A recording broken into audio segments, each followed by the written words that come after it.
quand Loise a décidé de revenir à 4 chroniques, dans ma tête, il s'est passé ça. C'est le premier à qui je le dis. Hein. Pas mal. C'est un flash que j'ai eu il y a 2 semaines, j'ai rien osé dire, je le dirai à Valérie lui-même. Ça le fait grave, parce que c'est un terme que tout le monde connaît, qui se dit en anglais, en italien, en espagnol, en français, dans toutes les langues. Quand tu fais de la couleur, tu fais 4 couleurs primaires. Quadricolores, ils sont 4 couleurs primaires. Ces 4 couleurs, tu voulais 4 couleurs de la France d'aujourd'hui, mais elles sont là. Et en plus, color, c'est tellement beau. Les couleurs de la musique, les couleurs primaires, les couleurs de la musique. Ouais, c'est pas mal. Quadricolore. C'est Sexe, bon, hein. politique, absurde, internet, numérique et gadgets en tout genre. Bienvenue dans l'école des facs.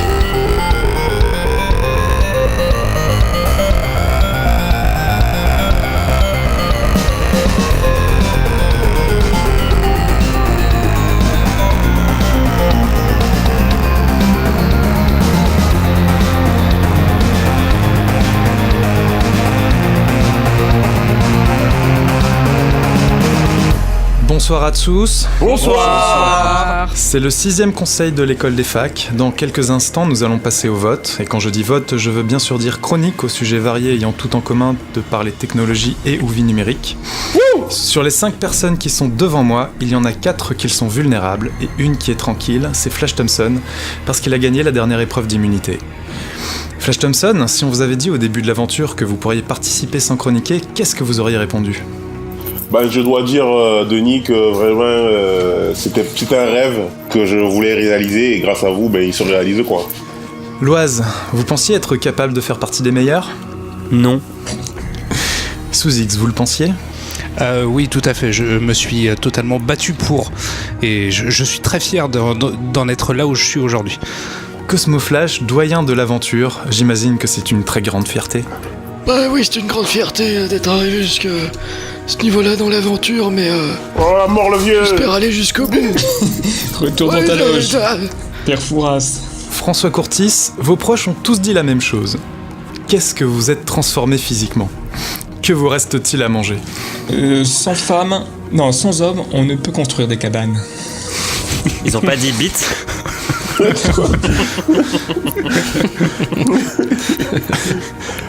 En tout cas, ce que je comprends, c'est que Loise est le stratège du groupe, il aime bien parler de cyberguerre. Cosmo Flash ne fait plus rien dans le camp depuis qu'il s'entraîne à faire sauter des Magikarp. Le Sous-X pense aux futurs candidats et aux meilleurs moyens de transmettre son savoir, son héritage numérique. Et François Courtis est le gentil organisateur de l'équipe et réfléchit à de nouveaux jeux en réalité augmentée pour oublier la fin avant les épreuves. Mais d'abord, Loise, vous êtes le premier à chroniquer, allez-y.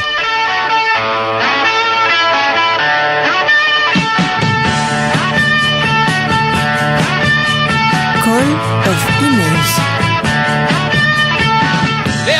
Alors, aujourd'hui, j'ai décidé de ressortir mon jeu de société Risk et de remplacer mes petits soldats en plastique par les équivalences de la cyberguerre actuelle.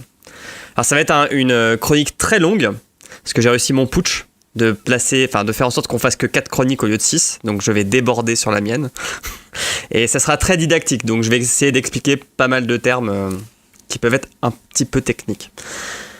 Donc pour moi, la cyberguerre, ça a pour définition toute opération militaire menée sur Internet afin d'interrompre ou de dégrader des services informatiques d'un État ou d'une société dans le but d'obtenir un avantage stratégique pour un autre État. Alors quand a commencé la cyberguerre ? Les 3 dates pour définir les contours du commencement de cette cyberguerre sont 1999, 2 colonels chinois comprennent que les guerres vont s'étendre au monde numérique. Internet est alors en pleine explosion dans le monde occidental. Il demande alors au Parti communiste chinois la création d'un corps d'armée dédié au cyberespace, une première mondiale. En 2007, les États-Unis infiltrent les réseaux des insurgés irakiens. Ils vont même utiliser des emails pour piéger des combattants. C'est la première action militaire dite hybride, où on va voir des emails partir avec des fausses informations de rassemblement pour demander aux combattants de venir, dans un endroit qui sera entouré de soldats américains et ainsi tuer une partie des insurgés. Et enfin 2008, donc là c'est la guerre entre la Russie et la Géorgie, où des forces russes alors on ne sait pas si elles sont officielles ou privées, vont détruire l'espace internet de la Géorgie. Donc ils vont faire ce qu'on appelle du vandalisme envers les sites institutionnels. Donc le vandalisme, ça peut être ce qu'on appelle du DDoS, donc le déni de service, qui rend indisponible un site, et du cybersquatting, c'est quand on remplace un site par un autre. Donc là, ce qu'ils ont fait, c'est qu'ils ont attaqué le site du président géorgien et qu'ils ont remplacé son portrait par celui d'Hitler. Sympa, ouais. Et donc tout ça, ça va être mené en simultané et en parallèle des attaques terrestres sur le territoire géorgien. Ce sera la première attaque offensive dans le cyberespace. Et d'ailleurs, quand un cessez-le-feu va être décrété entre ces deux pays, le président Obama va bien demander à ce que la Russie arrête les attaques physiques, mais aussi numériques. Et depuis 2010, ça s'est amplifié. Mais ce que je vais vous proposer, c'est au lieu de parler de ces attaques, je vais énumérer les principales forces en présence pour pouvoir les placer sur mon petit plateau de jeu. Donc, la première armée, c'est la Chine. Donc, c'est entre 50 000 et 100 000 militaires qui constituent l'armée numérique chinoise, qui est sûrement la plus grande au monde, et qui est orientée espionnage militaire et industriel plutôt que dégradation. Alors, la branche la plus connue, c'est la PLA, pour People Liberation Army 61398. Elle a un mode de fonctionnement qui est assez identique. Elle crée un malware qu'elle maquille dans des pièces jointes de mail qu'elle envoie à toute une organisation. Et si une seule personne ouvre le fichier, ça permet de faire entrer le loot dans la bergerie. Leur autre technique qu'ils ont très développée, c'est ce qu'on appelle l'ingénierie sociale. Donc l'ingénierie sociale, c'est quand on espionne les informations d'utilisateurs, mais les informations publiques, pour les utiliser pendant une attaque. Alors ça peut être aller chercher sur LinkedIn, sur Facebook, sur Twitter les informations, ça peut être voir aussi dans les terrasses, enfin écouter dans les métros, dans les terrasses de café ce qui se dit, parce que les gens parlent beaucoup. Et ces techniques ont été utilisées lors d'une opération qui s'appelle l'opération Aurora en 2010, qui a ciblé de nombreuses compagnies américaines, dont Google. Et Google a été la première entreprise à vraiment pointer du doigt la Chine sur ce type d'attaque. Ce qu'il faut savoir aussi, c'est que la Chine, c'est un des principaux fournisseurs de hardware électronique, spécifiquement pour les mobiles, qui sont essentiellement construits là-bas. Et ça permet donc à l'État chinois de connaître l'architecture et aussi les portes dérobées au sein des hardware des téléphones mobiles. Dernier point sur cette armée chinoise, elle a un budget illimité pour recruter des étrangers, donc pas forcément besoin d'être chinois pour bosser dans l'armée numérique chinoise, parce qu'elle estime que pour diversifier ses compétences, elle a besoin d'avoir des gens qui pensent autrement. Donc elle recrute vraiment à prix d'or des gens qui veulent les rejoindre. Et quand elle bloque sur des problèmes techniques, elle n'hésite pas à corrompre des employés peu scrupuleux. Donc j'ai un autre exemple. En 2011, il y a 2 millions de dollars qui ont été offerts à un employé d'AMSC, qui est une entreprise qui fait des superconducteurs pour des éoliennes. Et en fait, les plans des futures innovations étaient stockés sur un serveur hors ligne. Et ils ont payé ce mec pour aller plugger une clé USB et récupérer tous les trucs. Et il faut savoir que quand ça a été rendu public, l'action de cette entreprise a dévissé de 50%. Ils sont passés de 1,6 milliard à 800 millions de dollars de capitalisation. Voilà pour la Chine. Est-ce que vous connaissiez l'armée numérique chinoise ? Bon, on en parle beaucoup. C'est un sujet qui reste souvent dans l'actualité, mais pas plus que ça. Ok. Ils sont surtout connus pour être très très fermés. Alors après, en ce moment, c'est plutôt les Russes qui. Oui, on parle beaucoup brillent. des Russes, c'est vrai. Ouais, les Russes, on va y venir après. Alors, en restant en Asie, un petit peu plus à droite, on a la Corée du Nord. Donc c'est une des armées les plus connues. Les armées numériques, malgré l'économie du pays, parce qu'en fait c'est une armée, l'armée numérique c'est une armée bon marché, elle coûte très peu cher à faire fonctionner comparativement à une armée de terre, de l'air ou de la marine. Il y a très peu d'engins à entretenir ou à acheter, on est vraiment surtout sur de la formation et de la compétence, et de la gestion de la compétence. Aujourd'hui on estime à 3000 militaires qui composent cette armée nord-coréenne. À titre de comparaison, l'armée sud-coréenne c'est 400 personnes. Wow. Leur principal fait d'armes en Corée du Nord, c'est le hack de Sony, qui leur a été attribué par le président Obama, sans vraiment le prouver. Et ça a permis de démontrer leur capacité de nuisance. Donc leur principal but, c'est de cibler les organismes d'information occidentaux. Mais leur cible préférée, ça reste leurs voisins du Sud. En 2013, ils ont réussi à attaquer simultanément les 3 principales banques et les 3 principales médias sud-coréens. Et à les rendre inopérants pendant plusieurs heures. Et à voler aussi quelques informations au passage. Donc petit pays, mais grosse capacité de nuisance, la Corée du Nord. Moi, je me pose quand même plein de questions sur la Corée du Nord. J'arrive pas à comprendre d'où sortent tous ces moyens pour hacker, alors que c'est un pays qui, économiquement, ne représente absolument rien, quoi. En rentrant très brièvement en géopolitique, c'est un pays qui est énormément soutenu par la Chine financièrement. C'est un des derniers États communistes, au sens historique du terme. Et il faut savoir que l'armée, c'est le premier employeur en Corée du Nord. Ouais. Et puis la dictature, ça marche. Ouais. Mais je sais plus si c'est 20 ou 25% de la population qui bosse dans l'armée. Mais est-ce que du coup la Chine aide stratégiquement la Corée dans ses actions de cyberguerre? Sûrement. Peut-être, ouais. C'est pas le...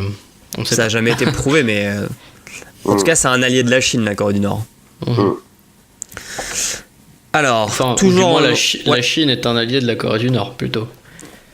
Ouais, oui. Parce que les Chinois peuvent les lâcher au moment où ça dévisse, quoi. Ouais, mais bon, encore en ce moment, ils les soutiennent. Mais aussi le dernier rançongiciel, comme on dit, WannaCry, ça venait aussi de... Quand il y avait des fortes suspicions, comme quoi ça venait de la Corée du Nord. Ouais, c'est vrai.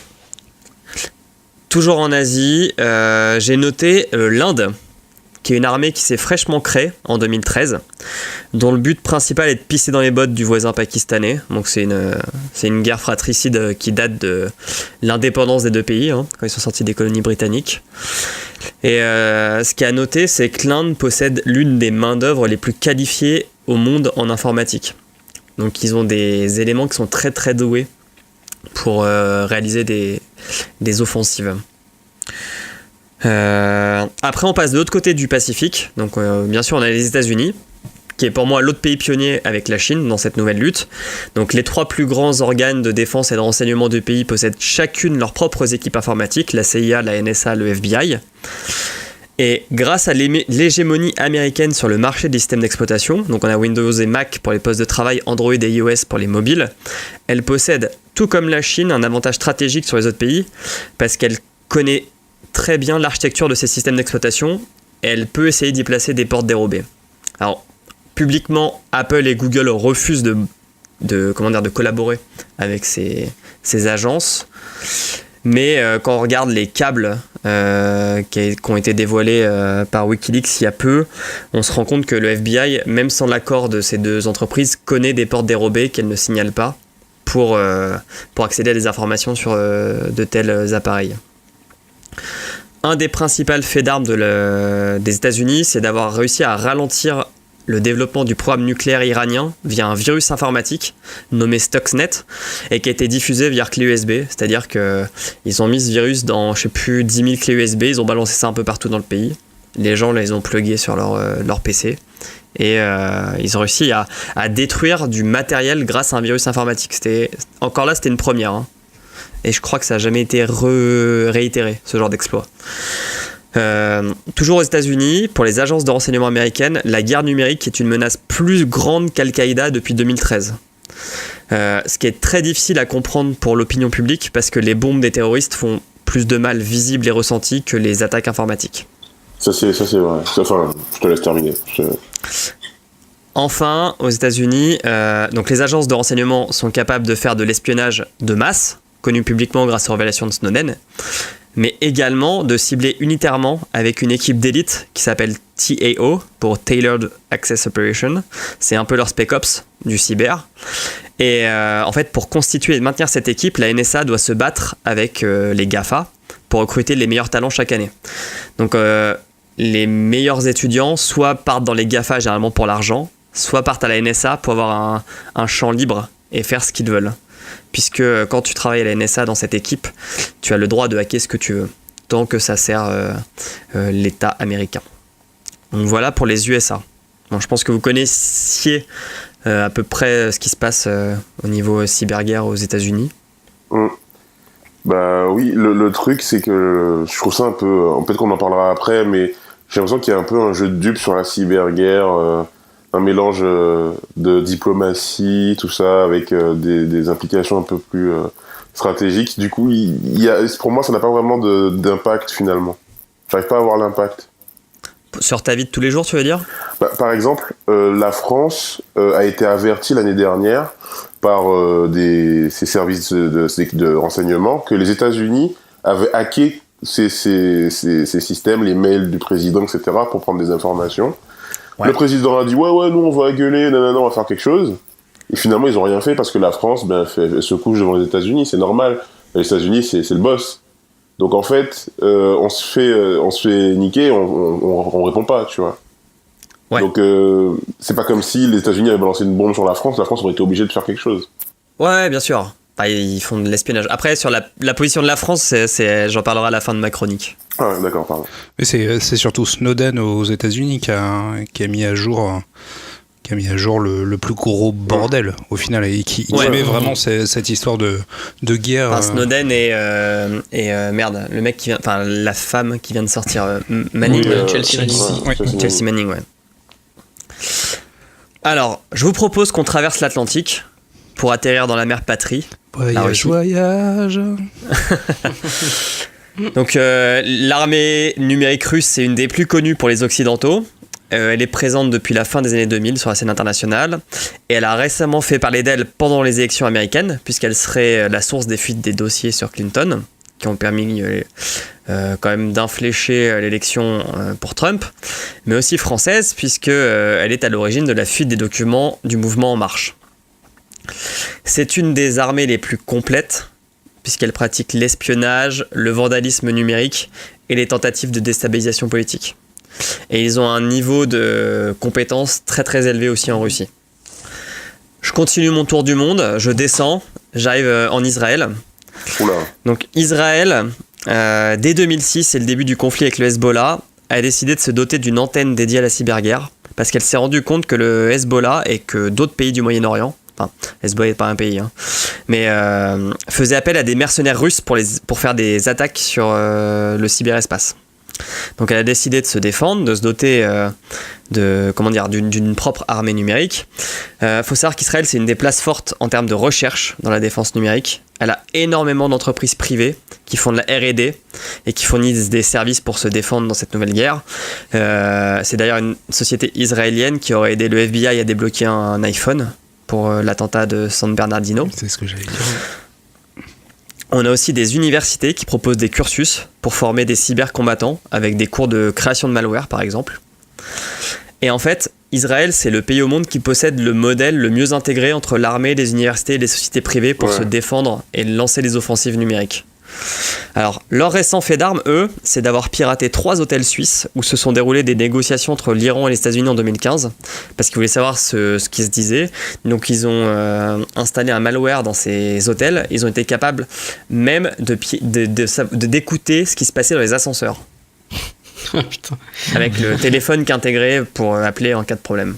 Donc, c'est vrai qu'on parle souvent d'Israël dans l'innovation parce que, enfin, il y a la Silicon Valley bien évidemment en Californie, mais il y a énormément d'innovations. Tel Aviv est une place forte. Qui sont faites à Tel Aviv notamment, qui est une place forte du numérique. Ça se sait pas trop, mais il y a énormément de choses qui viennent de là-bas, quoi. C'est vrai. Starbucks. Non, Starbucks non. Ouais, Starbucks c'est israélien. Ah bah non, ça vient de Seattle. Attends, attends. Sur le site de Dieudonné, il dit que ça vient d'Israël. Non, j'ai quoi.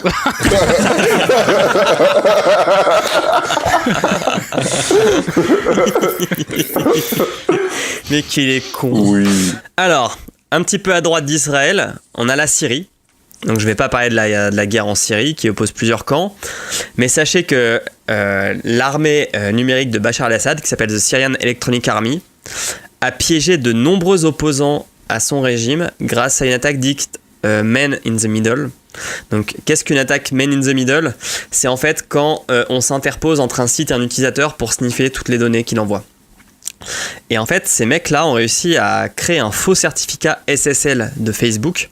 Donc c'est le certificat qui permet de s'assurer qu'on est bien sur Facebook, qu'il n'y ait pas une copie du site.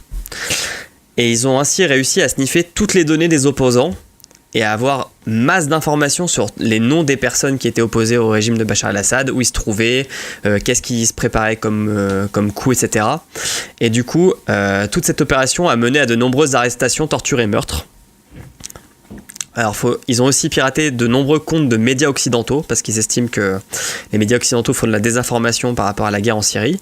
Donc, par exemple, ils avaient réussi à hacker le compte Twitter de AP, Associated Press, donc l'AFP américaine.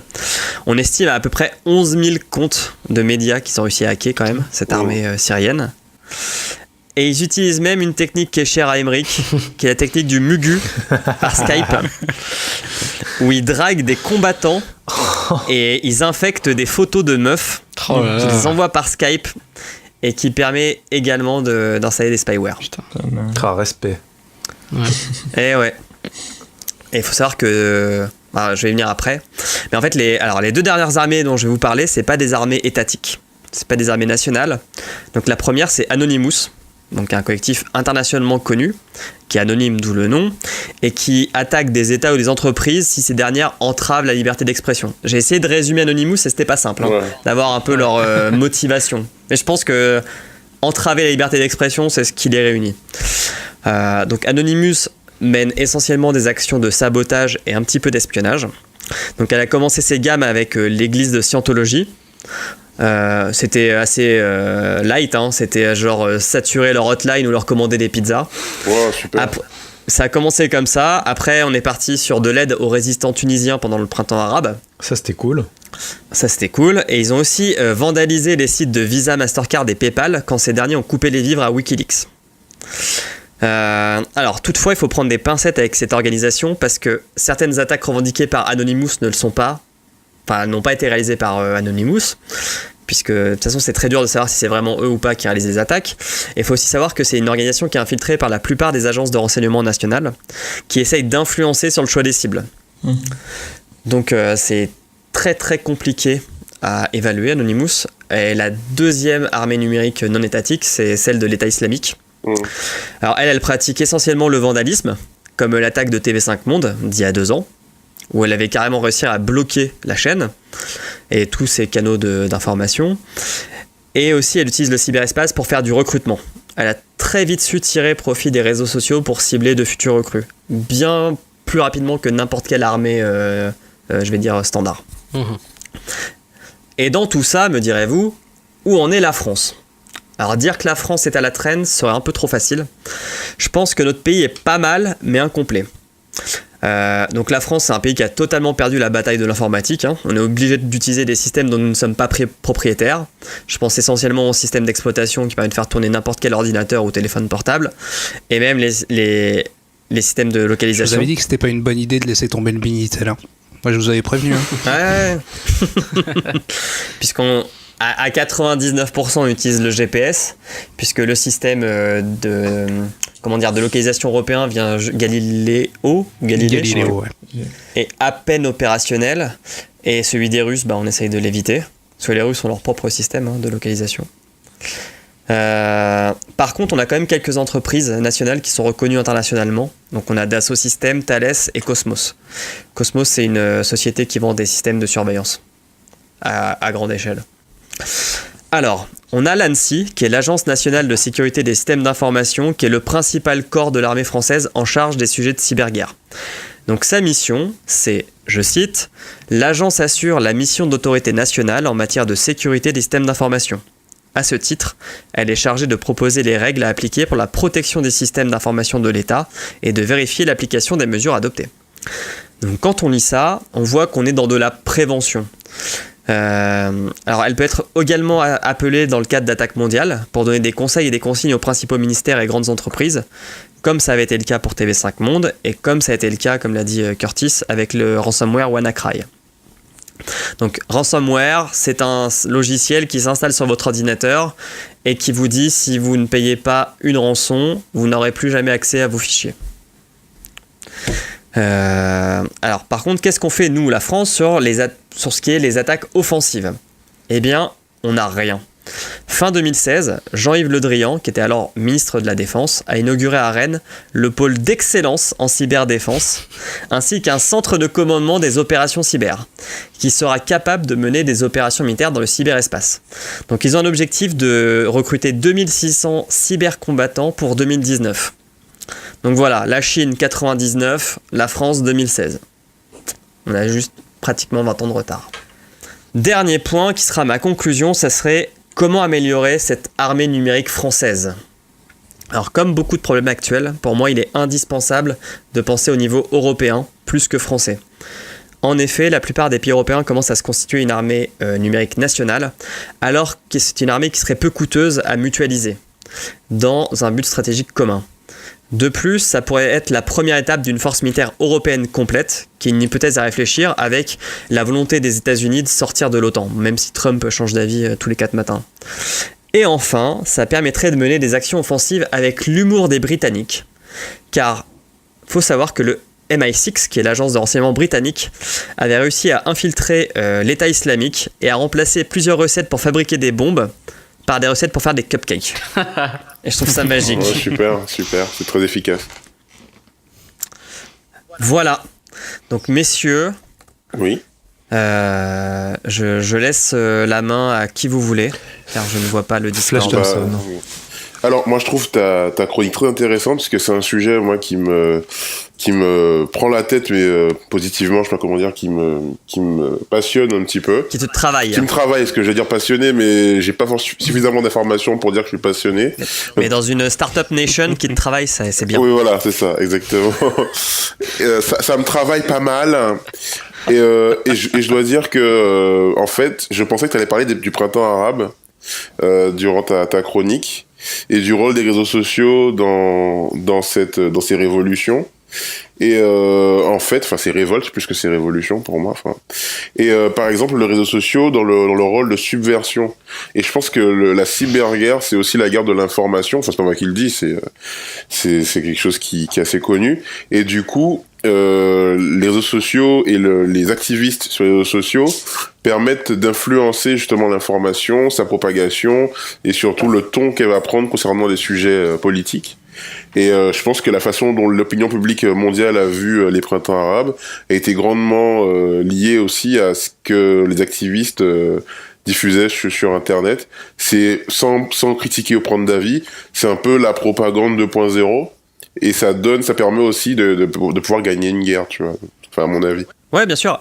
Mais en fait, les États l'ont bien compris parce que pendant les printemps arabes, c'est une des premières choses qu'ils ont coupées avec Internet, c'est l'accès aux réseaux sociaux. Ouais. Et c'est à ça qu'Anonymous a servi. C'est à créer des relais pour pouvoir continuer à diffuser de l'information de l'intérieur. Après, je terminerai là-dessus. Là où c'est aussi intéressant, c'est que par exemple, l'impact des réseaux sociaux s'est pas fait beaucoup ressentir sur place, selon les témoignages de certaines personnes qui ont vécu ça, mais qui du coup par contre a beaucoup agi à l'extérieur.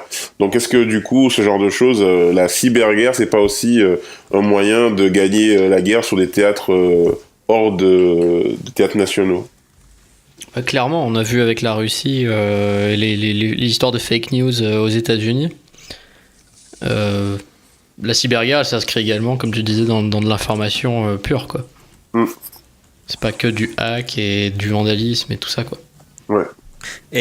Et juste, sachez aussi, via l'utilisation de ces réseaux sociaux, comme les gens se savent espionner sur ces réseaux, par exemple, ils savent qu'en Syrie, aujourd'hui, on peut même plus aller sur Internet tellement le cyberespace syrien est vérolé de part et d'autre. À Hong Kong, en 2014, je sais pas si vous vous souvenez, il y avait des manifestations des étudiants hongkongais. Ouais. La révolution des parapluies. Et des parapluies. Tous unis sous les ombrelles. Et en fait, pour ne pas se faire espionner sur les réseaux sociaux, même sur Internet, ils avaient démocratisé des applications d'échange d'informations sans passer par les réseaux. Alors l'application s'appelait FireChat et ça permet en fait de faire des relais, une sorte de peer-to-peer, de réseau peer-to-peer. C'est en Bluetooth, je crois. Exactement. C'est en Bluetooth et ça permet d'échanger pas mal d'informations sans passer par aucun réseau de télécommunications. Et c'était français, je crois, en plus. FireChat, oui, c'est français. C'est ça la France. Ça aide les opprimés. Ouais, quand il s'agit de résister, pays ça, du y a droit pas de de l'homme. problème, on est là. Sous-X, à ton tour. Alors, tu disais qu'effectivement, on n'a pas vraiment conscience de toute cette cyberguerre, mis à part ce que les journaux veulent bien nous donner comme bribes, c'est-à-dire majoritairement des attaques DDoS qui paralyse des sites, et parfois des gros sites, et qui entraîne quoi, la plupart du temps des pertes financières. Mais en France, je pense que déjà, si dans un premier temps on commençait par ne plus avoir nos DAB, nos distributeurs automatiques de billets sur Windows XP, voire nos tours de contrôle aériennes aussi sur Windows XP, on ferait peut-être un pas en avant. Ouais, d'ailleurs, c'était la principale faille du ransomware WannaCry. Exactement. Mais justement, du fait que ça soit sur Windows XP, ils ont trouvé une solution qui était viable. Moi, ce qui m'intéresse surtout, et un truc dont tu n'as pas parlé, c'est l'Estonie, qui est censé être le pays le plus ultra connecté et numérique. Ouais. Et les Russes s'en sont méchamment pris à eux, il me semble. Il y a pas si longtemps. Ils sont pris à eux en 2000. Ça a commencé, je crois, en 2007 ou en 2008, parce que les Estoniens avaient déboulonné une statue d'un communiste et ils ont pas kiffé, les Russes. J'en ai pas. Non, mais c'est vrai. Hein. Et en fait, oui, l'Estonie, c'est le pays le plus avancé technologiquement en Europe. Sur le numérique, tout se fait électroniquement chez eux. Enfin, après, c'est un tout petit pays, donc c'est forcément plus simple à déployer qu'à grande échelle, comme en Allemagne ou en France. Mais en fait, j'en ai pas parlé parce qu'ils n'ont pas d'armée offensive. D'accord. Connu. Après, est-ce que la cyberguerre, c'est forcément l'attaque, mais c'est aussi se préparer aux attaques, non? Enfin, je dis peut-être que je dis de la merde, je sais. Ça dépend. Parce que par exemple, si je parle des entreprises privées par exemple, qui dès qu'ils se font hacker recrutent les hackers pour faire leur protection, etc. Et renforcer leur imperméabilité aux virus et aux autres malwares. Quelque part, c'est une manière de se préparer à la cyberguerre, c'est-à-dire renforcer sa défense. Ouais, mais là tu parles d'entreprise privée. Oui, c'est vrai, mais je sais pas si dans les États ça se passe comme ça aussi. Quand l'État se fait hacker, est-ce qu'il finit par recruter les mecs? Ouais. Enfin, il essaye, après les gens viennent pas forcément. Ouais. C'est compliqué. Ouais. En fait, c'est généralement quand les hackers se font gauler qu'on leur propose de travailler pour l'État en échange d'une immunité ou d'une réduction de peine. François Courtis, quel est ton avis? Mon avis, moi je reviendrai en fait sur la France et je citerai Monsieur Asselineau qui était candidat à la présidentielle. Alors quelle directive de la Constitution européenne vas-tu nous citer? Quel article? Non, mais lors d'une interview, il a dit moi dans les premiers jours, si en cas de mon élection, je sonne à l'ambassade des États-Unis et je leur dis ok les mecs, vous m'enlevez toutes les antennes que vous avez sous votre dôme ou vous repartez chez vous. Et bon, c'est plus bon, après quelle est la dose de vérité dans les propos d'Asselineau, et aussi c'est plus en fait guerre économique et espionnage d'État. Mais en fait, ça dépend vraiment des pays. C'est pour ça que je parlais. Par exemple, la Chine fait beaucoup d'espionnage. Les États-Unis aussi. La Syrie, la Russie, ils s'en foutent. Ils sont pas dans l'espionnage pour avoir un avantage concurrentiel. La Chine fait énormément ça parce que la Chine, c'est le numéro 2 mondial. Ils veulent être le numéro 1. Donc, ils vraiment, mais ils attaquent tous les jours, beaucoup de secteurs d'activité innovants aux États-Unis pour essayer de leur voler leurs innovations. Parce que pour eux, ça coûte moins cher de payer une armée numérique qui va voler ces trucs-là que de payer de la R&D pour trouver soi-même la solution. On externalise. En France, on est aussi très bon en fait pour les câbles sous-marins. Quasiment tous les câbles sous-marins d'internet sont posés par la France. On a la technologie pour ça. Donc après, je pense que c'est assez facile d'imaginer qu'on sache installer une petite boîte noire pour écouter aussi un peu tout ce qui se passe. Même si après, je doute qu'on ait les compétences en software pour tout déchiffrer, etc., etc. Mais on a accès quand même à des infrastructures vraiment stratégiques. Ils sont bons à l'ANSSI quand même.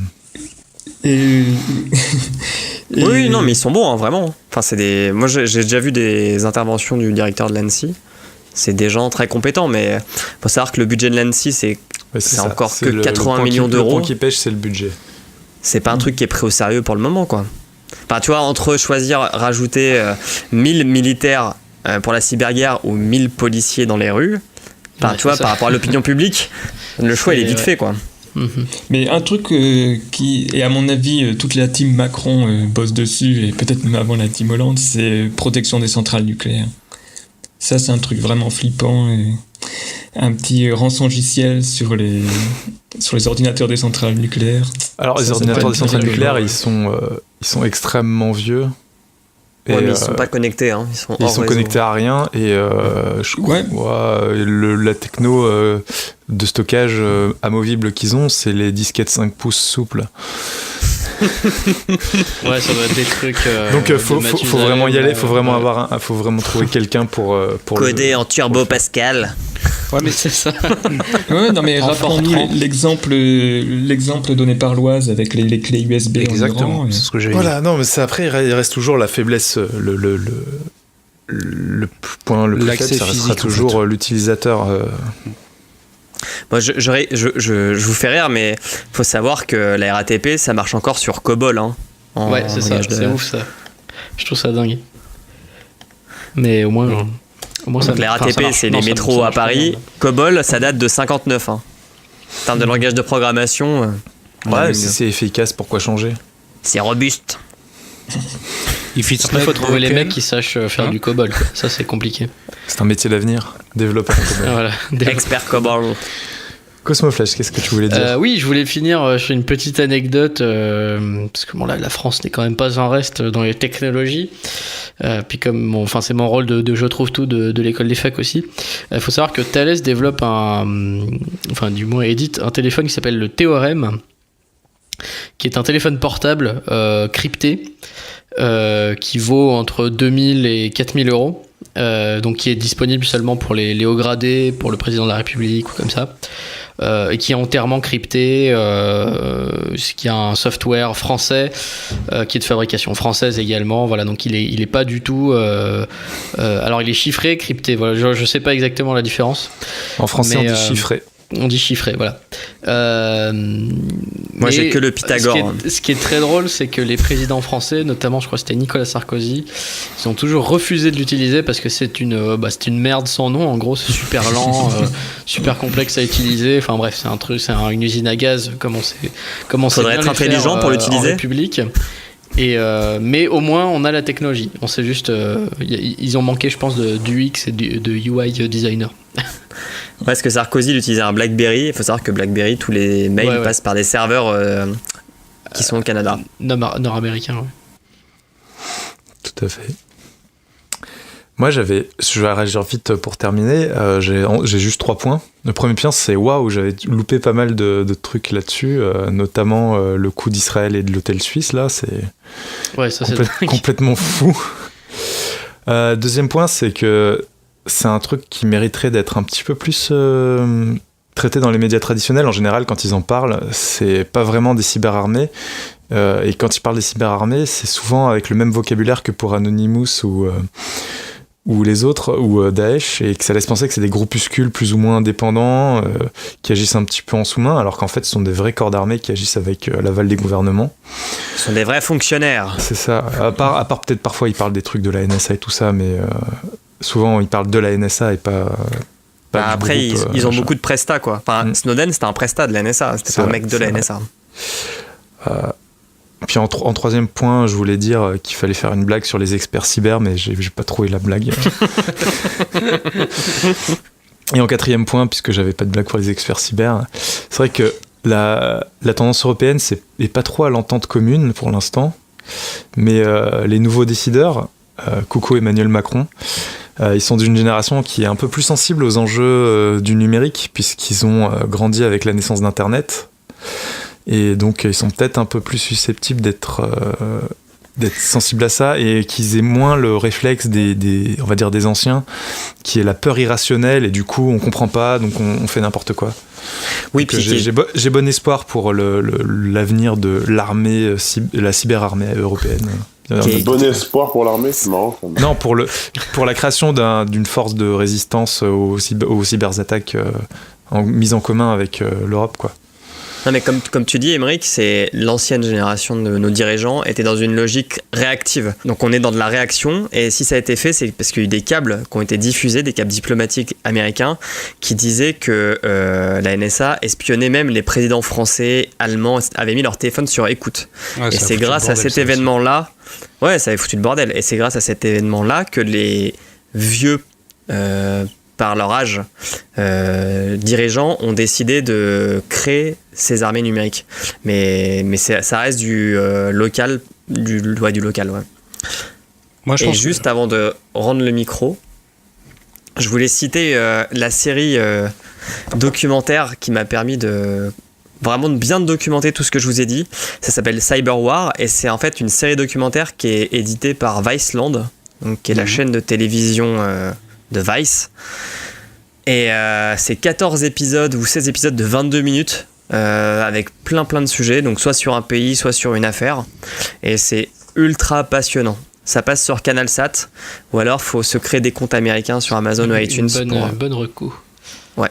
Je pense que les choses vont vraiment bouger en fait le jour où la révolution industrielle 4.0 va vraiment se mettre en marche, et que toutes les usines de production, toutes les lignes de production vont être ultra connectées et gérées par l'informatique, et le jour où effectivement on va avoir des attaques sur les lignes de production directement et non plus juste du piou-piou où on vous bloque l'accès au site internet, là je pense que va y avoir de vraies guerres. Voilà, je pense que quand ça va toucher vraiment au portefeuille, mais physiquement, ça va être quelque chose de plus grand que ça ne l'est aujourd'hui. Ok. Loas, tu nous fais des chroniques reco à chaque fois. Ouais. Je hack le système. On va enchaîner avec la chronique de Cosmo Flash qui va nous parler de Magikarp Jump, le nouveau hit à la suite de Pokémon Go. I play Pokémon. Voilà, c'est ça. Le saut à la pêche.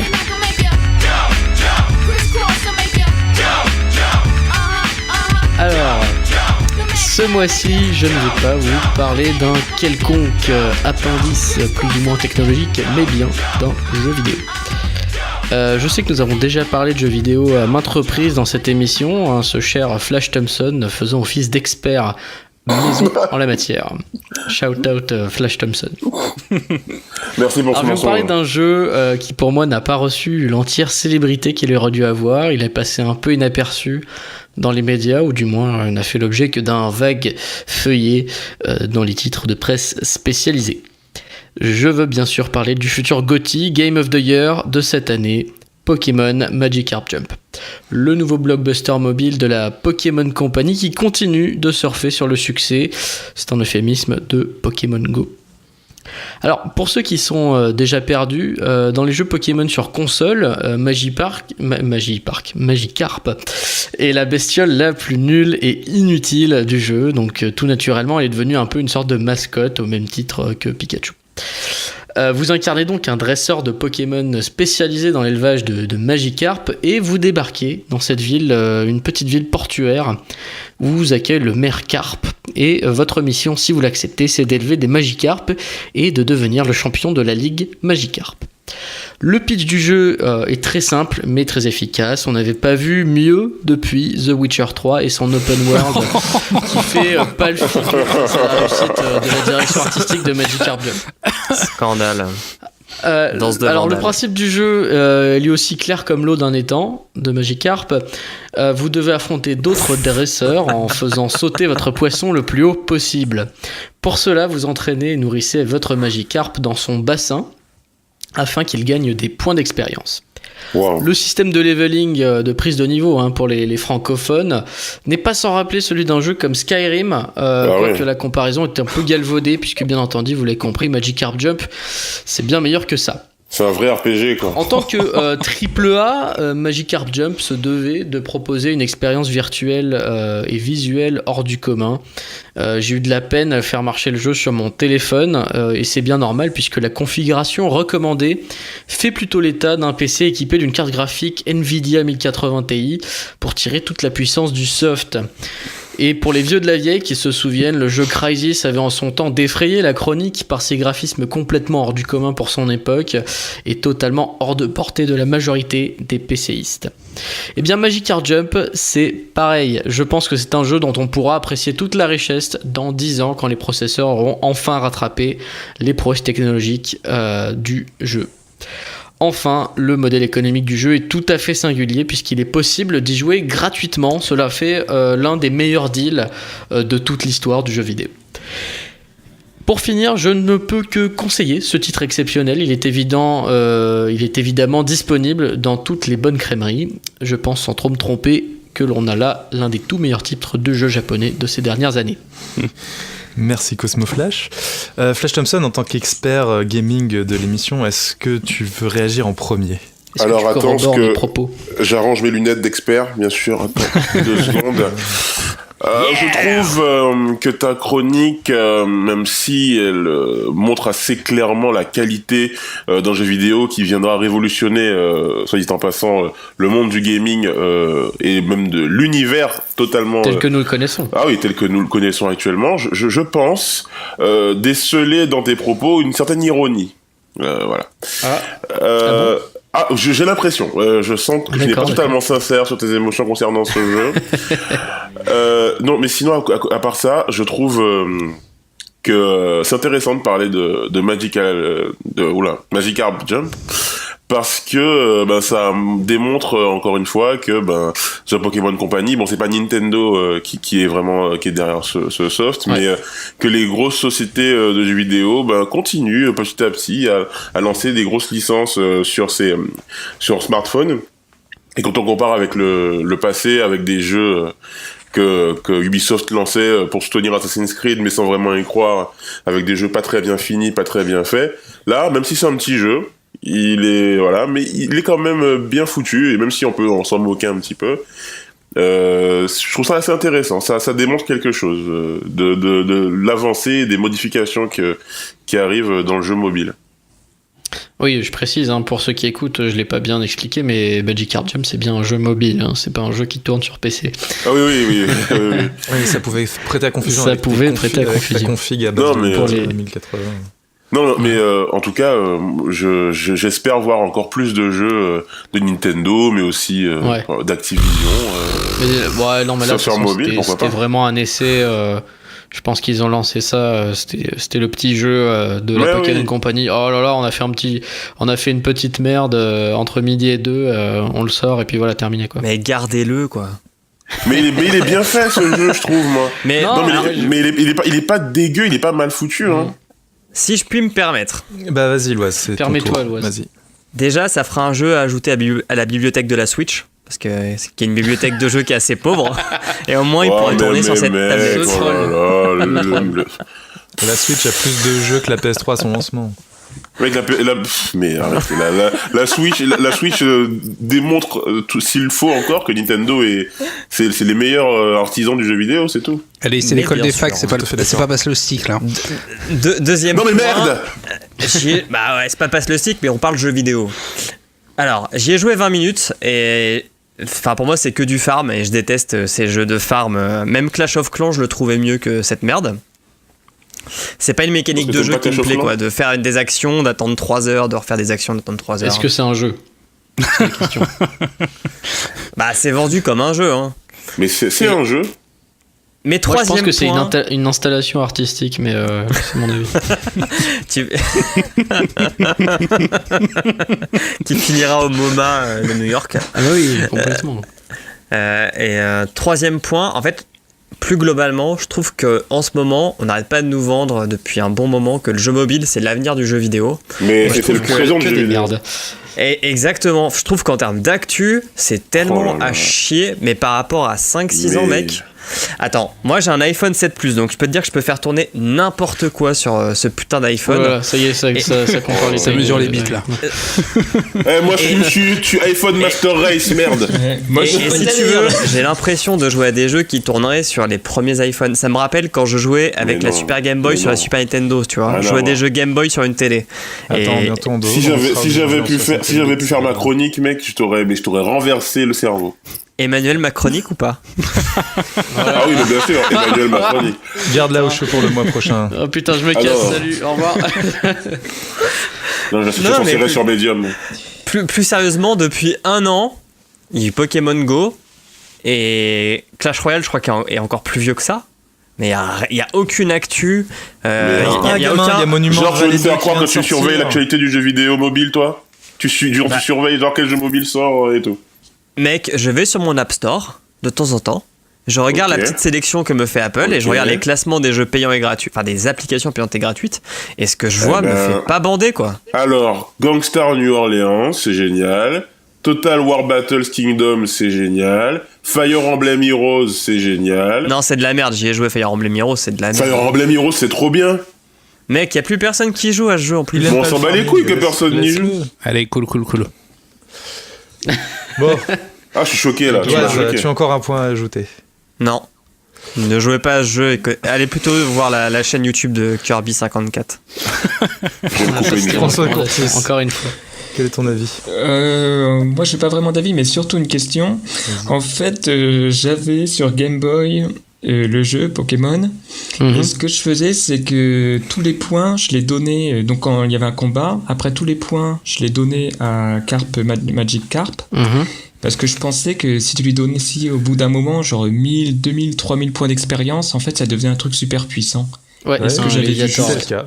Alors c'est marrant parce que dans le endgame de Magikarp Jump, justement tu peux faire évoluer ton Magikarp pour Léviator, mais après le maire de la ville où t'es censé élever les Magikarp te l'enlève et te dit non, tu dois entraîner des Magikarp. Donc en gros tu t'es fait chier à le faire évoluer en Léviator et puis il te l'enlève en fait. Ah, il y a pas Et, de- mais c'est ça aussi, il y a plein de petites choses vraiment drôles dans le jeu qui il se prend vraiment pas au ton sérieux. Magikarp C'est plutôt réussi de C'est ce ça, côté-là. ton Magikarp a un niveau max et quand il atteint son niveau Voilà, max, c'est ça. ben, Mais c'est pas facile de le faire parce il a un dernier combat et il part à la retraite. c'est ça, exactement. D'ailleurs, on en parle d'Hubert qui arrête pas de masser les poissons. C'est pas trop bizarre, ça? Ouais, non, bah, y a plein de trucs vraiment chelous, mais très très japonisants, c'est très drôle. Moi, le petit jeu, j'avais vu qu'il était sorti, j'y avais pas joué, j'ai testé aujourd'hui un peu comme Loise. J'avoue que un peu comme Loise, le fait que ce soit un jeu de farming pur, ça va vite, je pense, me saouler, mais Ah oui, clairement. je le trouve très drôle et je pense comme un petit jeu de temps en temps là, ça peut être sympa en attendant de télécharger Monument de Vallée 2 et de s'y mettre. Mais voilà, Voilà, Monument c'est de ça. Vallée est magnifique. Sous X, qu'est-ce que tu en penses de Alors, Magikarp Jump je n'en pense pas grand-chose parce que moi, je n'ai pas d'iPhone 7 Plus 256 Go dernière génération, 60 FPS, 4K, Ultra UHD. Non, Mais Cosmo Flash, il est disponible que sur iOS? Alors, il est disponible sur Android et iOS. Bah Donc, alors, Sous X, quelle est ton excuse? ah non, mais moi, j'étais en train de faire Angry Birds en 4K sur mon PC en attendant. Ah, d'accord, ok. Ouais, tout s'explique. Eh mais en 4K, on sent vraiment la substantifique moelle de jeu. Hein. Ah mais Vraiment, le sur gameplay. Angry Birds, complètement, ouais. tu vises On voit les vachement détails mieux, hein. sur les écailles des Magikarp, c'est exceptionnel. Par contre, t'as pas vraiment expliqué, enfin ça va être ma seule question, t'as pas vraiment expliqué en quoi consistait le jeu, clairement, parce que j'ai pas pris le Bien temps. tout simplement à entraîner ces Magikarp pour les faire battre une ligue. Ouais, mais tu les entraînes comment? Donc en fait, c'est vraiment. En concours de saut, hein. Attention, Alors, il tu faut les faire entraînes sauter le Magikarp le plus haut possible. Comment ça. ça se joue au niveau gameplay en fait? Et bah tu dis, je vais entraîner mon En Magikarp. fait, tu as ton pouce et tu dois cliquer. C'est juste ça. Et c'est. Même pas. Tu lances l'entraînement et puis hop. Non, mais tu dois cliquer sur les menus, quoi. Ah oui, voilà, oui, d'accord.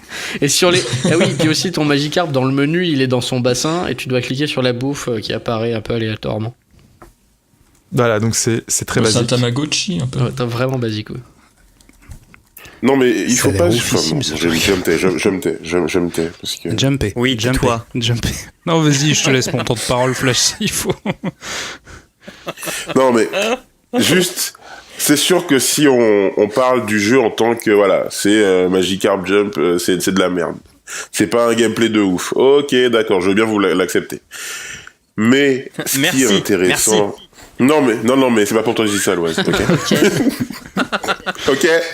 Ok. Souffrir, ok. Non, mais. Je suis pas venu là pour jouer à des jeux de merde, ok? Non, mais il y a un vrai. Mais il y a un vrai changement de philosophie des éditeurs et des studios de développement sur le jeu mobile. Il y a plein de jeux qui commencent leur carrière sur mobile, qu'on retrouve sur Steam. Après, il y a aujourd'hui, on peut jouer à des vrais jeux sur mobile. Et aujourd'hui, tu peux développer avec Unity pour mobile. Terra Battle, un très bon jeu. Et d'ailleurs, je me rappelle qu'à l'époque, lors des keynote Apple, on avait un jeu, je sais plus comment ça s'appelait, Infinity Blade ou un truc comme ça. Un jeu, une sorte de slasher où tu jouais avec l'écran tactile. Avec le moteur et ça, tu vois, Unreal, avec l'Unreal Engine fait par Epic exactement. Games. Et ça, tu vois, ça faisait bander, quoi. Enfin, ton téléphone, tu le payais 800 balles, mais tu savais pourquoi, parce que t'avais des vrais jeux mobiles dessus, quoi. 30 minutes et mais tu vois, un truc qui va changer le game aussi, c'est le fait que Apple, à la dernière keynote, a annoncé son ARKit. Et l'ARKit va permettre aussi de développer les jeux en réalité augmentée. Alors on aime ou on n'aime pas, moi je trouve ça plutôt cool. Et de penser à des nouveaux types de gameplay, pas uniquement du Pokémon Go en réalité augmentée. Quoi ? Tu débordes sur une autre chronique. Ma chronique. Ah pardon, désolé de la famille. Et donc après ce rattrapage de l'Oise, on enchaîne avec la chronique de Sous-X, qui va nous parler d'héritage numérique.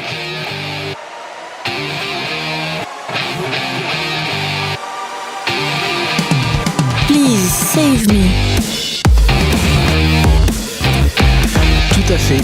C'est après avoir passé une bonne heure et demie à regarder ce monument du cinéma, Lucie, hein, Luc Besson, incroyable. Vivement le 2. Vivement le 2, ouais. Allez, je commence sérieusement.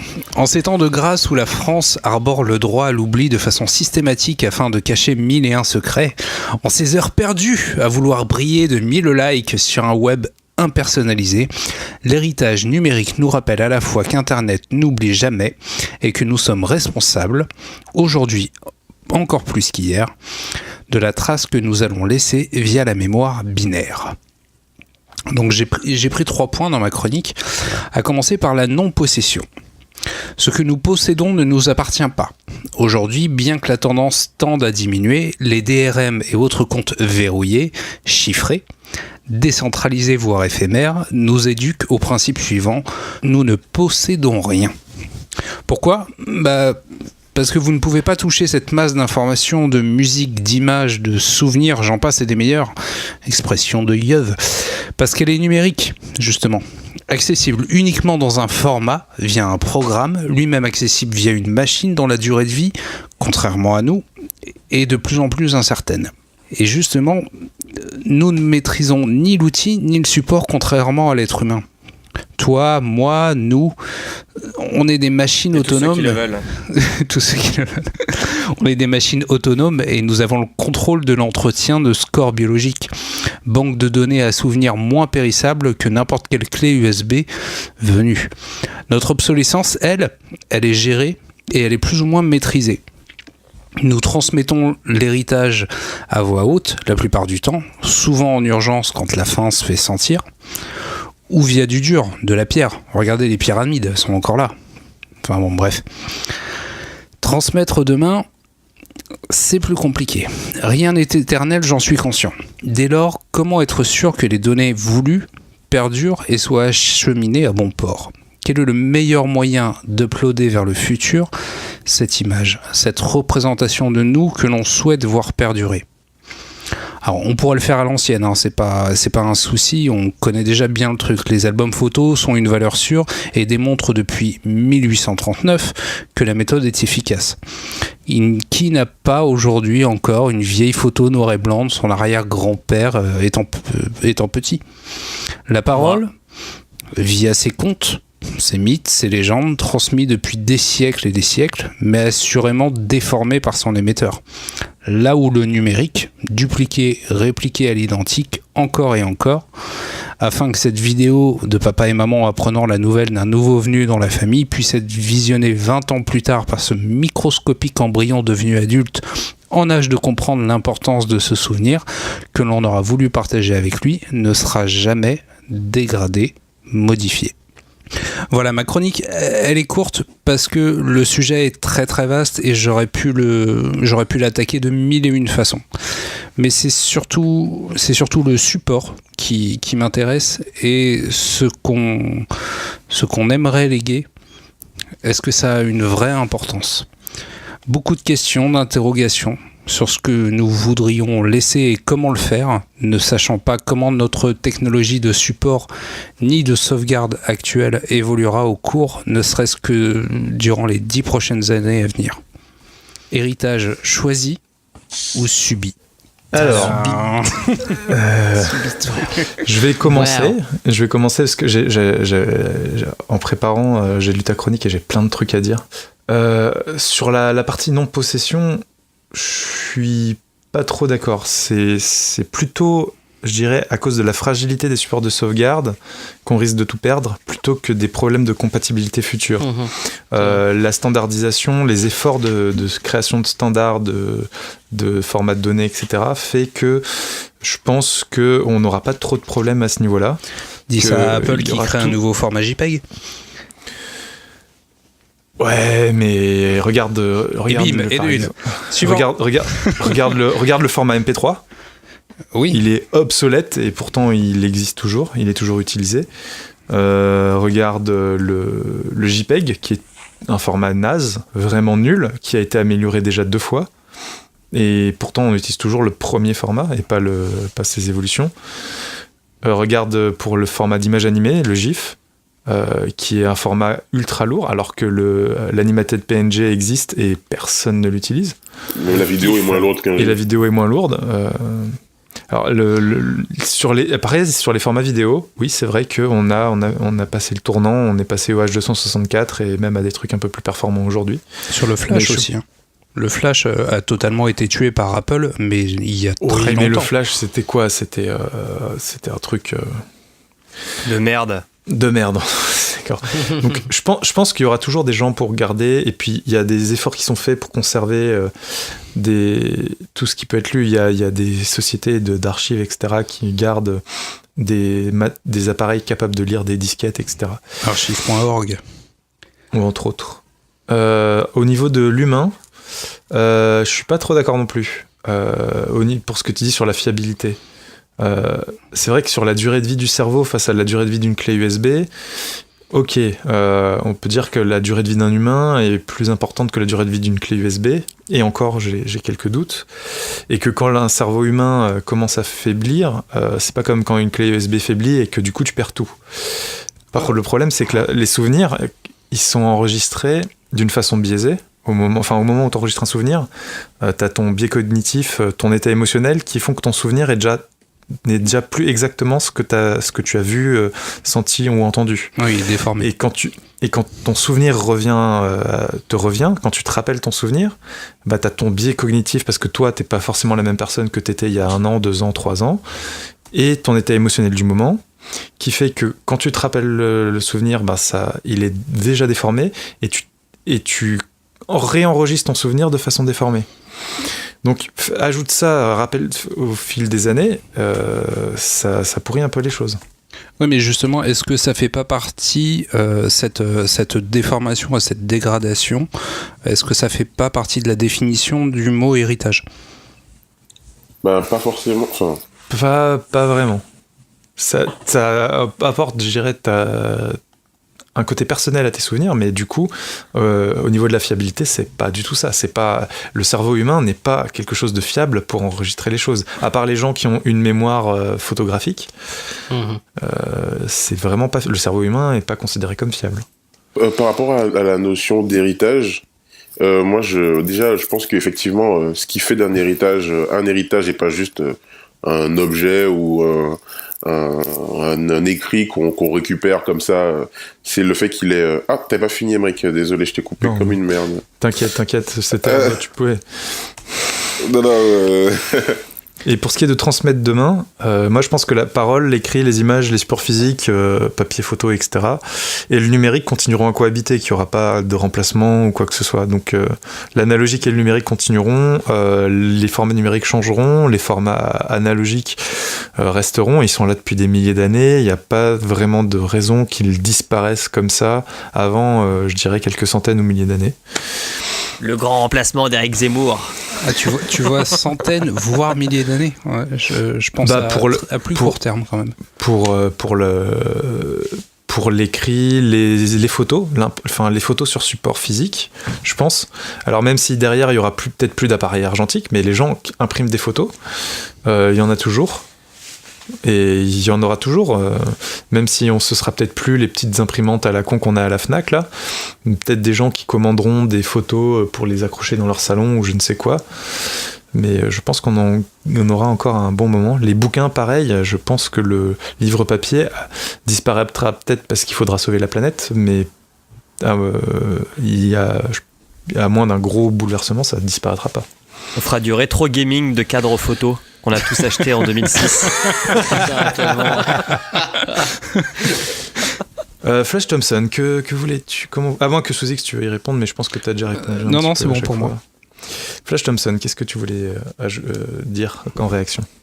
Ouais, donc en fait, ce que je disais par rapport à l'héritage, c'est que c'était rare et que c'était un témoignage qui venait de loin et qui du coup nous apportait quelque chose, qui avait une vraie valeur sentimentale parce qu'il était rare justement, et qu'aujourd'hui dans ce monde numérique où on multiplie les photos, on multiplie les textes, on multiplie les comptes sur des réseaux, etc., tout ça perd un peu de sa valeur. Et je pense que en fait l'avenir la passation de tout ce qu'on fait comme contenu, en fait les gens vont s'en foutre, en fait la génération qui vient, je pense qu'ils font des trucs au jour le jour, mais ils sont pas là pour le transmettre, et je pense même qu'ils ont envie d'oublier. Et je pense que là en fait on est génération du souvenir, mais que la génération qui va venir sera une génération de l'oubli et de la perpétuelle réinvention de soi et justement de l'image qu'elle donne d'elle. Donc je pense pas que l'héritage numérique, pour moi, ça n'a pas de... Est-ce que tu penses pas déjà dans un premier temps que vouloir faire des enfants, c'est une façon de vouloir créer une sorte d'héritage et de vouloir entretenir le passé, et est-ce que tu ne réfléchis pas justement, grâce au numérique et à tout ce que ça peut nous apporter en termes de stockage massif, est-ce que tu réfléchis pas à sélectionner en fait ce que tu as envie de transmettre à ton toi futur, à ma descendance. Ouais, voilà. Alors, je pense que c'est une question de caractère de caractère de chacun. J'ai des amis, notamment un en particulier, qui a des photos de lui de son enfance, mais genre vraiment 3-4 ans jusqu'à maintenant. Il a une bibliothèque sur son Google Drive de plusieurs centaines de gigaoctets de photos de très anciennes et tout. Et lui, c'est très important pour lui quand il change d'appareil, quand il change d'ordi, de toujours tout mettre sur le cloud pour toujours avoir une trace. Tu vois. Moi, je suis pas du tout dans cette optique-là. J'ai l'impression que les gamins, tous ceux qui sont, on va dire, génération des années 2000, on va dire, ils sont pas du tout dans ce truc-là. Et la preuve, Snapchat avec l'éphémère qui marche énormément. Donc moi, effectivement, j'ai envie d'avoir des gosses, j'ai envie de leur laisser des choses, mais je pense que c'est un truc qui est déjà old school, en fait. Et nous, on représente finalement la dernière génération de gens qui ont envie de garder des traces comme ça du passé. C'est mon point de vue, après. Oui, mais c'est intéressant. Coup de vue que tu nous fais prendre. Non, mais le parallèle avec Snapchat est plutôt intéressant, effectivement. C'est intéressant, en effet. Loise, qu'est-ce que tu voulais dire à propos de la chronique de Sous-X ? J'avais deux choses à propos de la chronique de Sous-X, et juste pour aller dans le sens, aller dans le sens de Flash. Moi, ça me fait flipper. Enfin, je suis un peu plus vieux que Flash, et j'ai des potes qui ont des enfants et qui mettent toute leur life sur Facebook et Instagram, et je me dis putain, mais heureusement que je ne suis pas né à cette époque. Putain, tellement. Où quand on tapera mon nom, on verra mais toutes les photos de ma vie, quoi. Et ça me fait ultra flipper. Mais c'est un petit écart par rapport à ta chronique. Il y avait une pub Google comme ça. Ouais. Oui. Où t'avais le papa qui prenait les vidéos, les photos de sa fille, qui apprenait le piano ou je sais pas quoi. Et tu voyais toute sa vie dans la pub, quoi, si tu veux. Enfin, c'était oui, ça me parle. Et puis tu regardais ça, tu faisais ah c'est beau machin, puis après tu réfléchissais, tu faisais ah non mais attends mais la fille c'est toute creepy, sa vie elle est sur Google Drive, enfin c'est horrible. Non mais sur Google Drive ça va encore, tu vois, si ça reste dans un cadre privé, je comprends, tu vois, c'est l'album photo numérique. Privé, Google Drive, oui. Mais là je te parle de gens qui postent leurs photos de gosses, quoi. Ouais, non, ça c'est sur des profils Instagram publics. Ce qu'ils ne savent pas, c'est que leur surtout gosse, c'est juste pour gratter des likes parce que oh, c'est mignon, c'est un bébé. Ouais, c'est ça, c'est un hitback, quoi. Enfin, bref. Une fois majeurs, les gosses pourront se retourner contre leurs parents et les attaquer en justice. Ça c'est vrai. Ouais. C'est vrai. Il y a déjà eu un cas comme ça aux États-Unis. Il me semble, ouais. Oui. Aux États-Unis. Sur la non-possession, totalement d'accord avec toi, Sous-X. Et moi, ma bibliothèque de MP3, elle a pas bougé depuis mon abonnement en 2010 à Spotify. Même les trucs numériques, je les possède plus. Et je trouve que les business Spotify, Netflix, enfin tout ce qui est streaming, audio et vidéo, ils ont totalement compris que alors j'appelais ça la praticabilité. Je pense que c'est un mot qui n'est pas très français, mais la praticabilité d'usage. La facilité d'usage de ces services allait battre ce côté possession et donc derrière le piratage. Le fait que tu puisses te connecter n'importe où avec une connexion à peu près potable et pouvoir écouter ta musique ou regarder une vidéo, c'est un truc qui a fait beaucoup de mal à l'aspect possession. Sur le transmettre demain, alors c'est une coïncidence, mais c'est absolument l'idée de la saga que je suis en train de lire qui s'appelle Fondation, qui est de Asimov, qui est une vieille saga de science-fiction des années 50 ou 60, je crois. Et en fait, tout l'axe de cette saga, c'est le fait de capter, de transmettre les savoirs, qui est primordial pour garder un état à sa supériorité ou à son état d'avancement, quoi. Si tu n'es plus capable de garder ta connaissance, bah forcément tu vas péricliter. Et dans cette alors je sais pas si c'est dans cette optique, mais il faut savoir que la Norvège s'est dotée d'un bunker numérique en 2014 et propose à tous les pays de sauvegarder des données qu'elle juge capitales pour l'avenir de l'humanité. Ça sont les Norvégiens, ça. Les Norvégiens, ouais. Et ils garantissent une lecture future de ces données, quel que soit le format. Donc pour l'instant, il n'y a que le Brésil et le Mexique qui ont essayé de coopérer. Le Brésil a filé sa constitution et le Mexique a filé des écrits mayas ou enfin d'une société plus ancienne. Mais je trouve l'idée intéressante. Et Google, c'est pas associé à cette idée en ayant voulu numériser tous les livres du monde ? Ah non, Google, ils pensent qu'ils vont rester là pendant 1000 ans, donc... Non, mais ouais, voilà, pour Google, il n'y a pas de fin. Hein. Pour eux, ils font déjà ce job, quoi, si tu veux. D'accord, ok. Mais je doute quand même que si j'envoie à la Norvège un fichier en Silverlight, je ne sais pas que dans 6 ans, ils arriveront à le... Oh, mais là, on revient à la première chronique de la cyberguerre, du coup, tu vas tout faire planter. Non, mais un truc tout bête, mais en France, par exemple, d'un point de vue comptable, t'es obligé de garder tes écrits comptables 6 à 10 ans, selon... Ouais.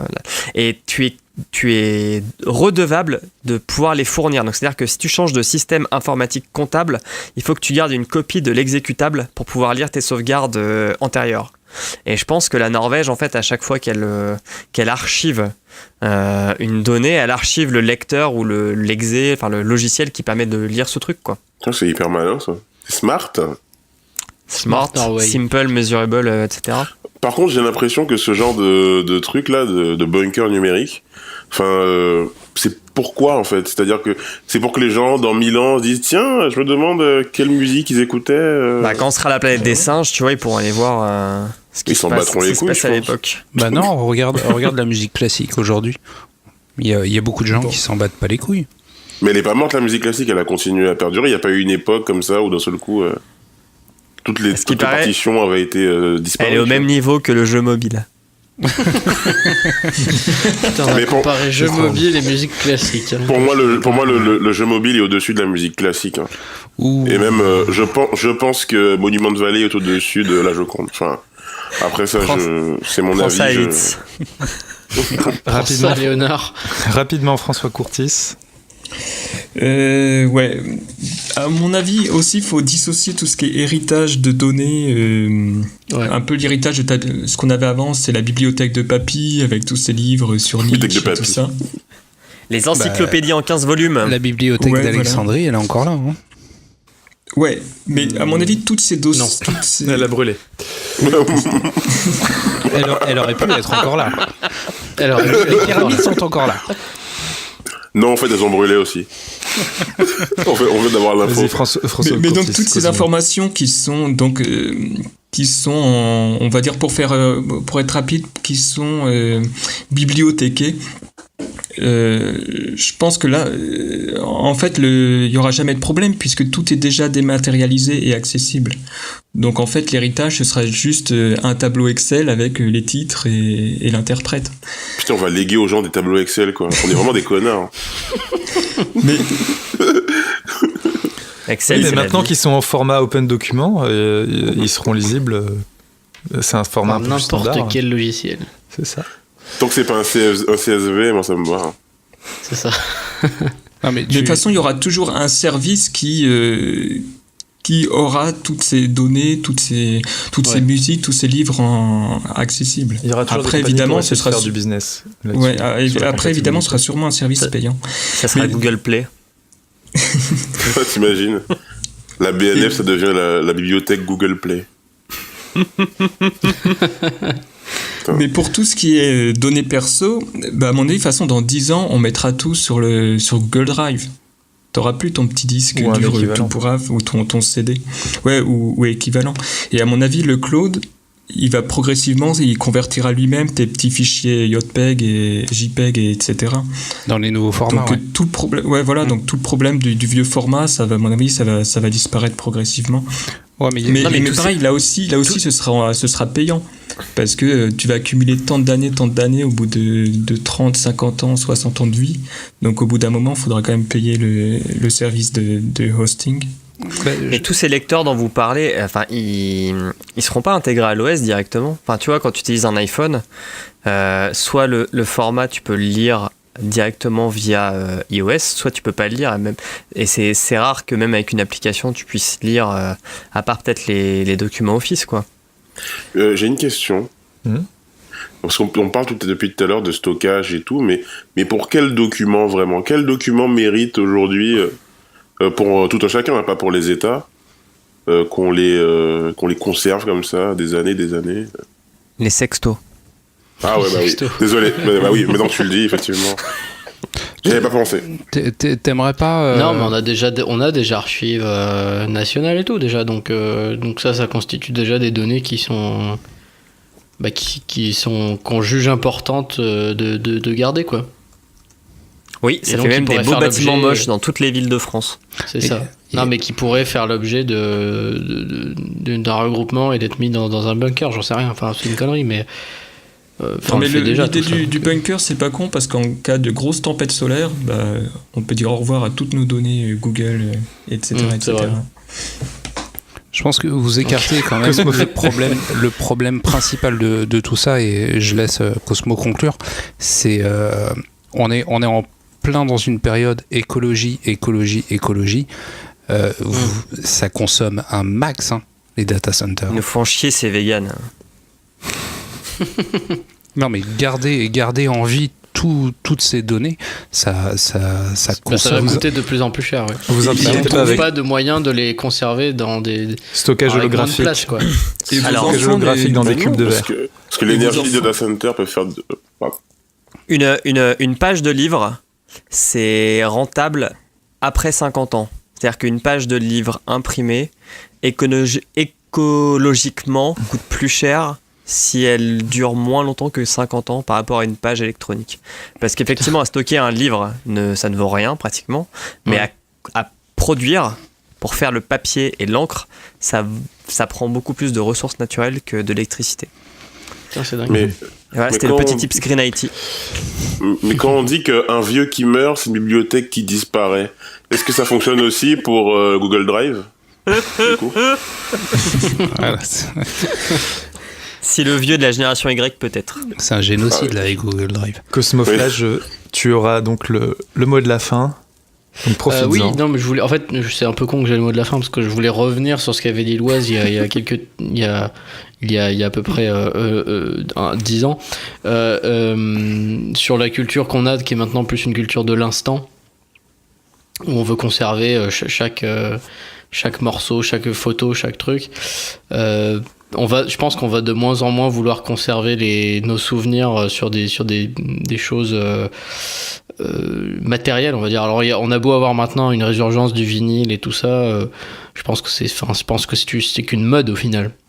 Oui, c'est la nostalgie. C'est comme le retro gaming. Mais je dois avouer que pareil avec ce que disait Loise, quand je vois les gens qui postent les photos de leurs gamins, tout ça, c'est vrai que je comprends pas vraiment.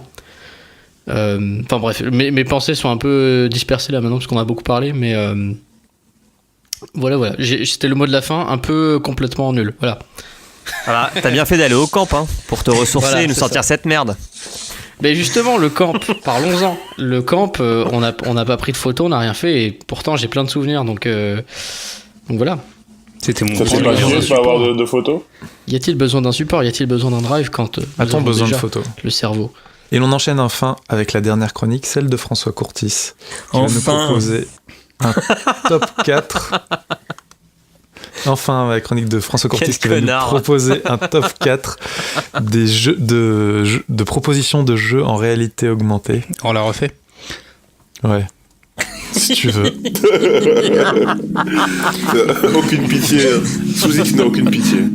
Et tout de suite, on enchaîne avec François Courtis qui va nous proposer un top 4 de jeux en réalité augmentée. On y a joué et on vous dit tout. Et ouais, même un top 5 parce que j'ai un peu bossé. Ah, cool. Oui. Alors, mes amis, vous avez aimé Pokémon Go, ce jeu révolutionnaire qui a su utiliser la réalité augmentée pour la joie de tous? Eh bien, vous allez adorer rien. Car depuis le succès de Pokémon Go, on attend toujours le nouveau jeu de réalité augmentée, celui qui fera sortir les petites têtes blondes dehors en ces périodes de beau temps, mais aussi qui fera, à contrario, rentrer nos meilleurs députés dans l'Assemblée. Et on se rappelle coucou à Vincent Ledoux, député LR par exemple, qui voulait encadrer Pokémon, les Pokémon par la loi. Donc on attend... On attend là, comme ça, tout recroquevillé, comme un chien handicapé dans sa piste, que des jours meilleurs arrivent. La mort. D'ailleurs, est-ce qu'on a des nouvelles de cet agent d'assurance qui avait tout quitté pour devenir dresseur Pokémon?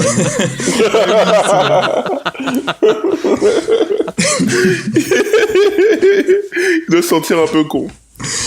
Eh bien, justement... Dans le cadre de cette chronique, je vais vous dessiner, vous faire imaginer, vous prognostiquer ces jours meilleurs avec un top 5 des jeux vidéo qui vont arriver dans le domaine de la réalité augmentée et sur vos smartphones. Wow.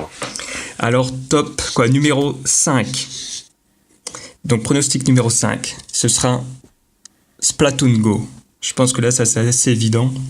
Tout le monde connaît plus ou moins le jeu de Nintendo où, armé d'un pistolet à peinture, vous devez repeindre un territoire à la couleur de votre équipe. Et bien avec Splatoon Go, c'est pareil, mais avec votre smartphone. Et la carte, la map du jeu, devient votre ville.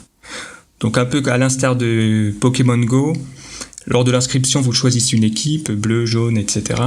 Puis vous vous baladez et vous repeignez en réalité augmentée avec vos smartphones les murs, les routes, etc. aux couleurs de votre équipe. Et au bout de 24 heures, le gong retentit et pof, on fait les comptes et celui qui a la surface la plus grande, l'équipe qui a la surface repeinte la plus grande, gagne la partie. C'est trop bien, putain. Ça c'est aussi, cool. J'ai trop envie d'y jouer. Mais moi, je suis sûr que si tu tapes maintenant sur Google, tu tapes l'adresse Splatoon Go, je pense qu'elle est réservée par Nintendo. Quoi, je donnerai ma bite à couper. Alors attends. Attention, la bite peut être coupée. Alors, Splatoon Go. À mon avis, il n'aura pas la bite coupée. Eh ben non. Non. Je te l'ai dit il y a 2 jours. Qu'on amène la guillotine à bite, s'il vous plaît. Ok, c'est quoi la suite? Putain, il est cliché à Nintendo. En quatrième position, alors. Quatrième position. Street Graffiti Go. Alors, vous aimez taguer NTM ou SUS au 06 33, etc., etc. Quoi, j'ai pas donné tout le numéro de Flash Thompson. Car moi, je suce sans limite. Mais quand c'est quelque chose, Corti. Mais l'incivilité de cette pratique vous rebute.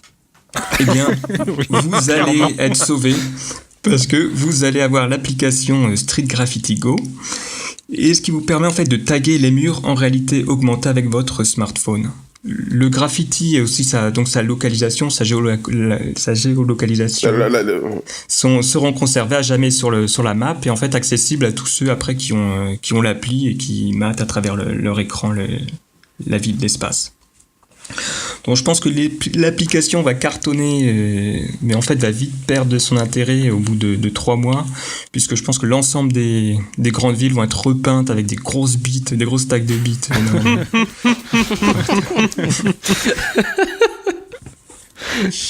Ok, on passe au top 3. Alors là, bon, on passe un cran un peu dans l'esprit controversif et dans le malaise avec The War of Religions Go. Donc là, lors de l'inscription, vous choisissez une religion. Et après, en fait, dans la rue, vous taguez les gens pour les convertir. Mais t'es malade. Mais ce mec est malade. C'est un jeu. Il est trop bien, il est trop bien ce jeu. Ah ouais, putain, les musulmans, ils sont plus nombreux que les juifs, merde. Il nous faut plus de juifs sur Paris, là. Cool. Non, parce que on pourra couper ça, s'il vous plaît. Non. On mettra des laissez-le finir. François. Donc l'application reconnaît en fait les visages déjà reconvertis par vous ou par d'autres utilisateurs. Et donc en fait à travers votre smartphone, vous les voyez en fait en réalité augmentée, vous les voyez convertis. Donc par exemple le musulman, puis il a sa barbe, si c'est une femme, elle a son petit voile, tout ça. Mais n'importe quoi. Ça veut dire que les mecs du FN ou les néo-nazis, ils vont prendre l'appli pour aller spotter des musulmans dans la rue. Ah ben tiens, lui il a été converti, c'est bon, on pourra le ratonner. Bah ouais, mais il sera converti par le jeu, c'est pas sa vraie religion, hein, c'est juste le jeu. Non. C'est toi non, il est converti pour rigoler. Ah oui. Tu pourras par exemple pointer ton téléphone vers un néo-nazi, un gros et le mettre en musulman. Et le dire qu'il est musulman ou juif et il aura les attributs. Mais pourquoi on ferait ça? Bah comme ça, parce que c'est drôle. Tu choisis. Parce que c'est un jeu de territoire comme c'est comme Pokémon Go. Le territoire des religions. C'est comme Pokémon Go, sauf qu'au lieu d'avoir des Pokémon, bah t'as des musulmans ou des chrétiens. Et franchement, je veux pas me mêler de cette histoire. Je sais pas comment je vais la monter, cette chronique. À tous mes amis musulmans, cette personne est malveillante. C'est un jeu. Mais non, c'est un jeu. C'est un jeu. Il y aura donc. Ce sera pas forcément des religions. D'ailleurs, ça pourrait être des religions inventées comme les bouddhistes. Non, comme les musulmans. Non. On met que les religions qui ont quand même de la masse. Donc les raéliens, musulmans, chrétiens, mouvement raélien. Les vraies religions, en fait, quoi. Le judaïsme, tu peux pas parce que c'est pas une religion de prosélytisme. Quoi. Ok. Mais c'est vrai, quoi, ça c'est une lignée.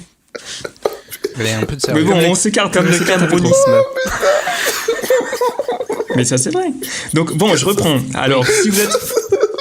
Allez, Flash. Donc, en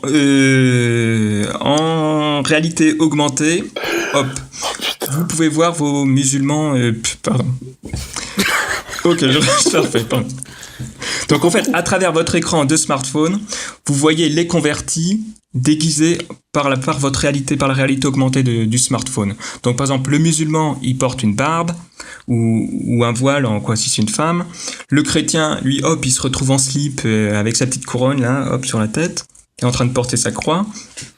Et voilà. Et sachant que l'on doit attendre 10 jours avant de pouvoir reconvertir une personne qui vient de l'être. Et donc évidemment, le but, c'est que ton équipe, ta Religious Team, ait le plus de convertis. Ok. Donc évidemment, je prédis l'interdiction de l'application après 3 semaines pour trouble à l'ordre public. Tu penses ? Avec des images de Macron en mouvement raélien.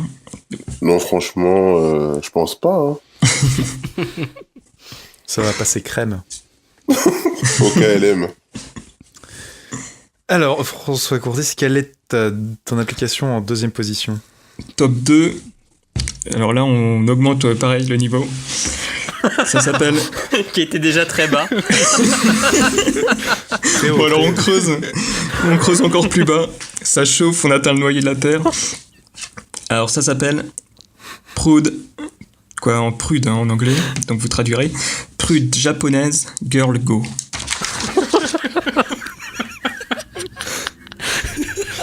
Arrivera-t-on au bout de cette chronique? Attention aux âmes sensibles. Hein.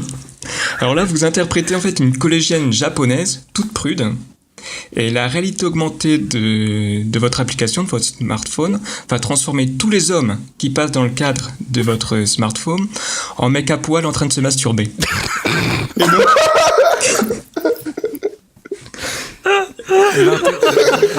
Et donc le jeu, c'est que vous promenez... C'est quoi ce truc? Vous vous promenez dans la rue. C'est pas une vraie chronique, ça, c'est quoi ça? Vous vous promenez dans la rue et hop, dès qu'il y a un masturbateur qui rentre dans le cadre de votre smartphone, hop, vous devez vite détourner votre smartphone pour pas qu'il se finisse avant. Mais t'es en train de nous troller ou quoi là? Qu'est-ce qui se passe? Alors évidemment, ce jeu sera disponible seulement au Japon. Hein. Je comprends pas pourquoi il pourrait pas s'exporter, mais... Oh là là, putain. Vivement le DLC avec les poulpes.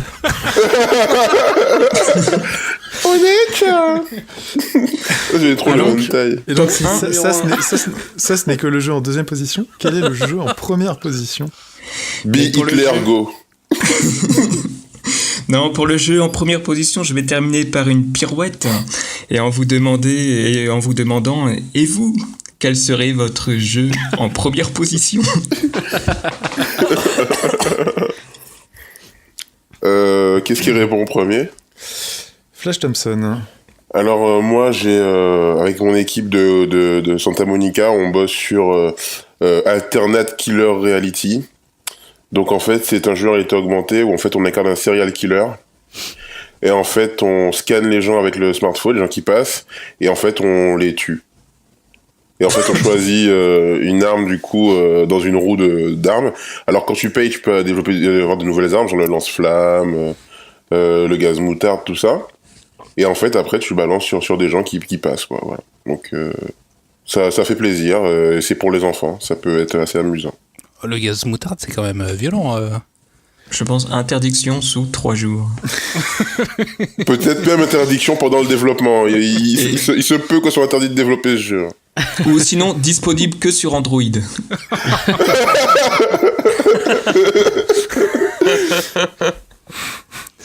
Loise, quel jeu voudrais-tu voir en réalité augmentée?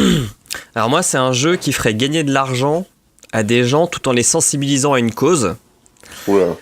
Ouais, ça serait donc une application de réalité augmentée où tu pourrais obtenir un remboursement du produit que tu achètes en te baladant dans les rayons et en scannant ce que tu veux prendre. Et en contrepartie, ça te montrerait une vidéo de comment le produit a été créé. Et donc quand tu irais dans ta boucherie, bah, tu verrais toute la vie du petit cochon qui a permis de faire ton jambon de merde. Mais du coup, c'est un jeu, ça? Ouais, c'est un jeu. On pourrait mettre de la gamification, mec. Le mec qui a acheté le plus de jambon malgré toutes les vidéos qu'il a vues, tu vois. Il serait top Paris. Il serait dénoncé à toute la communauté des végans. Exactement. Cet homme est un monstre. Et les végans pourraient utiliser le jeu. Une autre appli qui permettrait de voir ces gens-là, ouais. Ça va mal finir, ça part vraiment aux couilles. Cosmo Flash, as-tu une idée de jeu? Ouais, alors moi, mon idée, c'est un peu... révolutionnaire. En gros, ça serait Vigo. En gros, tu vois un chemin comme ça dans ton téléphone et c'est le chemin vers ta mort. Oh non, c'est cool. Et tu Vas-y, ça m'intrigue. Développe un peu pour expliquer. Bah en gros, tu vois, tu regardes, tu l'allumes, c'est en réalité virtuelle. Puis t'as comme un GPS, tu vois. Et genre ça t'emmène en au milieu gros, de la route au moment où il y a un câble. C'est toutes les étapes de ta vie, mais c'est ta mort, quoi. Jusqu'à ta mort. Mais du coup, qu'est-ce que tu gagnes dans ce jeu? la chronique, le game over. C'est la vie, quoi. Game over. Hein. Tu gagnes la chronique de Sous-X sur l'héritage. C'est ça. Voilà. Et du coup, si t'as été tagué comme musulman ou catholique dans le jeu d'avant, du coup, t'as une fin différente. Ah, il faut switcher d'application, donc après tu sais plus où tu vas. Ah ouais, là c'est pas et Apple, ils aiment pas trop les applications qui font des deals entre elles pour s'auto-promouvoir entre elles. Ouais, sinon à part ça, ils auraient accepté. Hein. Putain, ça va beaucoup trop loin. On va mettre un disclaimer pour dire que c'est pour rigoler. Alors moi, c'est plus léger quand même. Quand ils ont annoncé Pokémon Go, j'aurais vraiment adoré plutôt Pokémon Snap Go. Le jeu où tu prends des photos de Pokémon, où tu dois te planquer dans la ville pour pas que le Pokémon te repère, que tu puisses avoir la meilleure photo du Pokémon le plus rare et tout. Ça aurait été tellement plus simple et plus fun que Pokémon Go, que de tripoter son écran à essayer d'attraper des Pokémon en balançant des Pokémon. Il y a que moi qui imagine Emmerich en tenue de camouflage avec des petites branches dans la casquette. J'ai vu un rondoudou. Il y a un rondoudou caché derrière un poteau trop petit et tout. Mais sinon, franchement, mention spéciale à Splatoon Go, mais j'aimerais tellement qu'il sorte. Ouais, pour le coup, ça sera un vrai bon délire. Mais ça me paraît tellement évident comme idée que c'est obligé qu'ils travaillent dessus. Ouais. Quoi. Non, Nintendo, c'est pas l'évidence même. Ils sont pas évidents. Non. Oh, on a toujours du mal à dire sur Nintendo, lui. Hein. Par contre, Street Graffiti Go, sans que dans ce soit le 93, ça va marcher à mort. Hein. Sans que ce... Non, mais allez. Dans le 93, ça marche pas, genre de truc. Je suis dans le 93 actuellement. C'est du mépris de classe, ça, monsieur. Ils ont pas assez d'argent pour s'acheter des mobiles.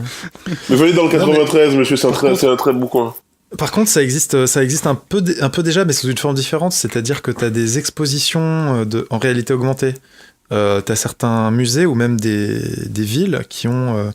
T'installes une appli, tu vas dans un lieu, tu scannes des QR codes et t'as une œuvre qui se cale en réalité augmentée. Tu déplaces ton téléphone et tu peux voir une espèce de sculpture ou une peinture en 3D ou en 2D dans l'environnement autour de toi. Tu vas au Louvre avec ton smartphone et tout, tu regardes la Joconde, là il y a marqué NTM en gros sur la Joconde.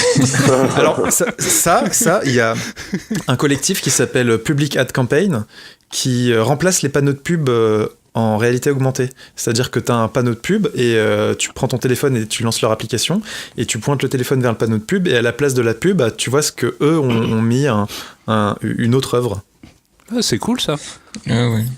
Est-ce que quelqu'un va parler de Magus ici ou pas? C'est quoi? Magus, vous connaissez ou pas? Non. Le tennisman suédois? Non, c'était en fait Harry Potter, enfin à l'époque c'était le Harry Potter Go, tout le monde pensait que c'était un truc de Warner pour Harry Potter. En fait non, c'est des développeurs indépendants qui bossent sur un jeu en réalité augmentée où en fait on est chacun un sorcier avec des pouvoirs qui utilisent des runes et tout, et en fait on se lance des sorts avec la réalité augmentée et on doit se mettre ensemble en équipe pour battre des monstres, des orques et tout grâce aux sorts qu'on a appris dans le jeu. Et le truc est vraiment cool. Et en plus de ça, quand tu joues, t'as une baguette magique qui est reconnue par ton téléphone, qui te permet de faire les sorts en vrai devant la caméra de ton téléphone. Bah, si un sort masturbateur, moi ça me va. Alors, mais par exemple, là, dans la vidéo de présentation, tu as un troll de niveau 7 dans un parc, et les 3 potes qui jouent à Magus vont dans le parc et s'entraident pour battre l'orque, donc le troll, pardon. Donc, ça a l'air assez marrant comme concept, j'ai hâte qu'il sorte. Ouais, ça a l'air cool. Bah donc, parce que quand j'ai dit justement j'ai besoin de toi en tant qu'expert Flashty, quand j'ai dit qu'il y a toujours après Pokémon Go, en fait, il n'y a pas eu justement qu'on attendait toujours le nouveau jeu de réalité augmentée, c'est vrai, non? Moi, je pense que la réalité augmentée, elle est assez balbutiement. Pokémon Go a montré des vrais trucs dans le côté du jeu vidéo. Mais après, des trucs comme Snapchat ou Instagram montrent qu'en réalité augmentée, on peut faire des trucs aussi hors du jeu. Ouais, mais en jeu. Oui, voilà. Mais du coup, en jeu, il y a des vrais trucs qui vont arriver, je pense, grâce à la RA grâce à ma chronique. De Apple, par exemple. Et ta chronique, bien sûr. Ta chronique a donné plein d'idées, je pense, à des développeurs. Splatoon Go. Ouais, Splatoon Go, franchement. Moi, je préfère War of Religion. Hein, mais... Ouais, mais je pense que ça serait vite la fin du monde quand même. Hein, si ça sortait. Et le truc sur les japonaises, là, ça passera jamais dans un App Store, franchement. Il pourrait y avoir satanisme Go aussi. Et je pense qu'il y aurait aucune femme qui y jouerait, quoi. C'est tellement un simulateur de harcèlement de rue que ça. Quoique pour apprendre aux mecs ce que ça fait de. Le harcèlement de rue, ça pourrait être un outil de. Tu penses ça vachement sérieux, Émeric, hein, putain. Fait par les RATP, tu vois. Voilà, messieurs, vous avez tous chroniqué. Oula. Je vais chercher l'urne et on va procéder au tweet post-like du mois. Tweet post-like, on sonne la fin de la récré.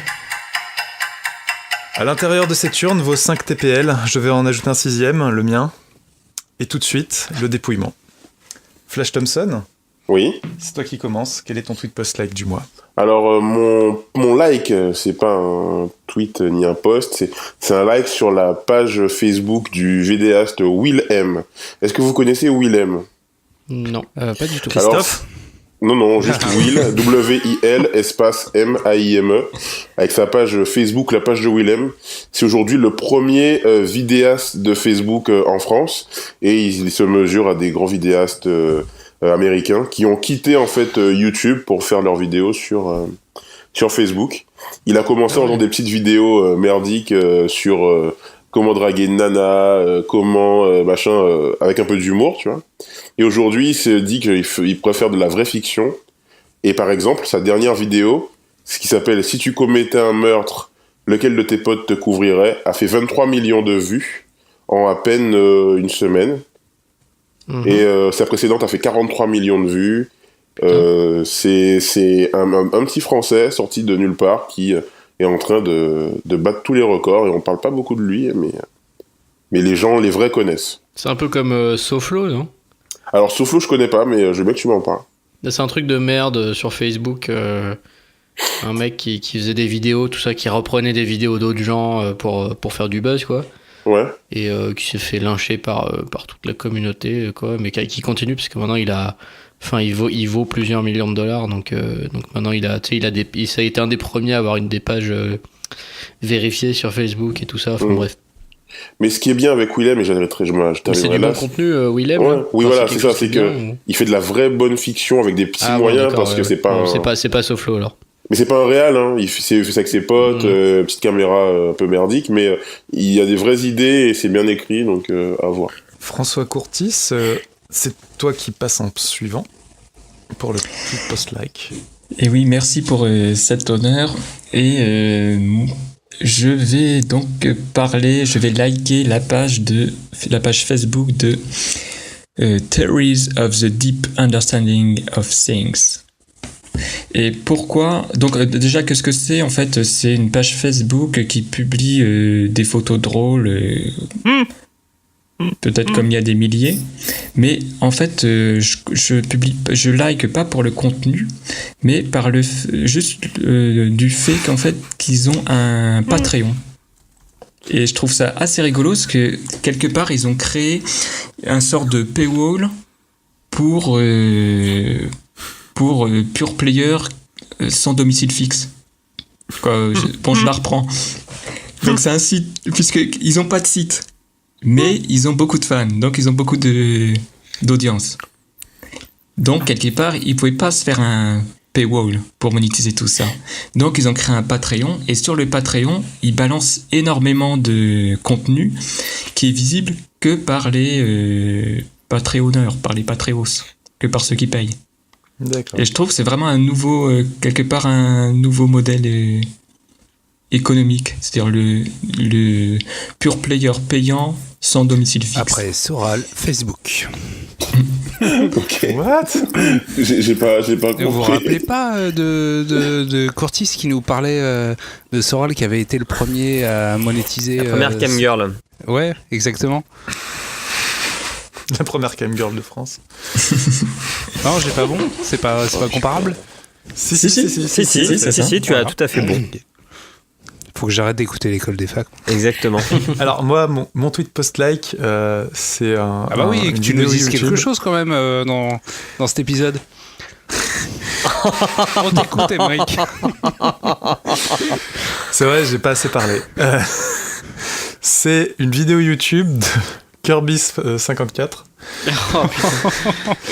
où il nous fait pas un unboxing, puisque de toute façon elles sont déjà sorties de leur boîte. Ce sont un test de 2 PlayStation 2 Slim qu'il a trouvé dans un vide-grenier, et donc il nous les présente et il les nettoie en direct devant la caméra, et ensuite il les essaye. Et je trouve que ça marque une étape dans les vidéos YouTube. On avait les vlogs où on se demandait quel était l'intérêt, et puis finalement il y a eu des gens comme Casey Neistat qui sont arrivés et qui ont fait des trucs vraiment quali. Il y a eu les blogueuses mode qui ont fait des vidéos tuto make-up qui ont trouvé leur public. Il y a eu les streamers, il y a eu les gens qui faisaient de l'unboxing, qui ouvraient des boîtes avec des trucs dedans.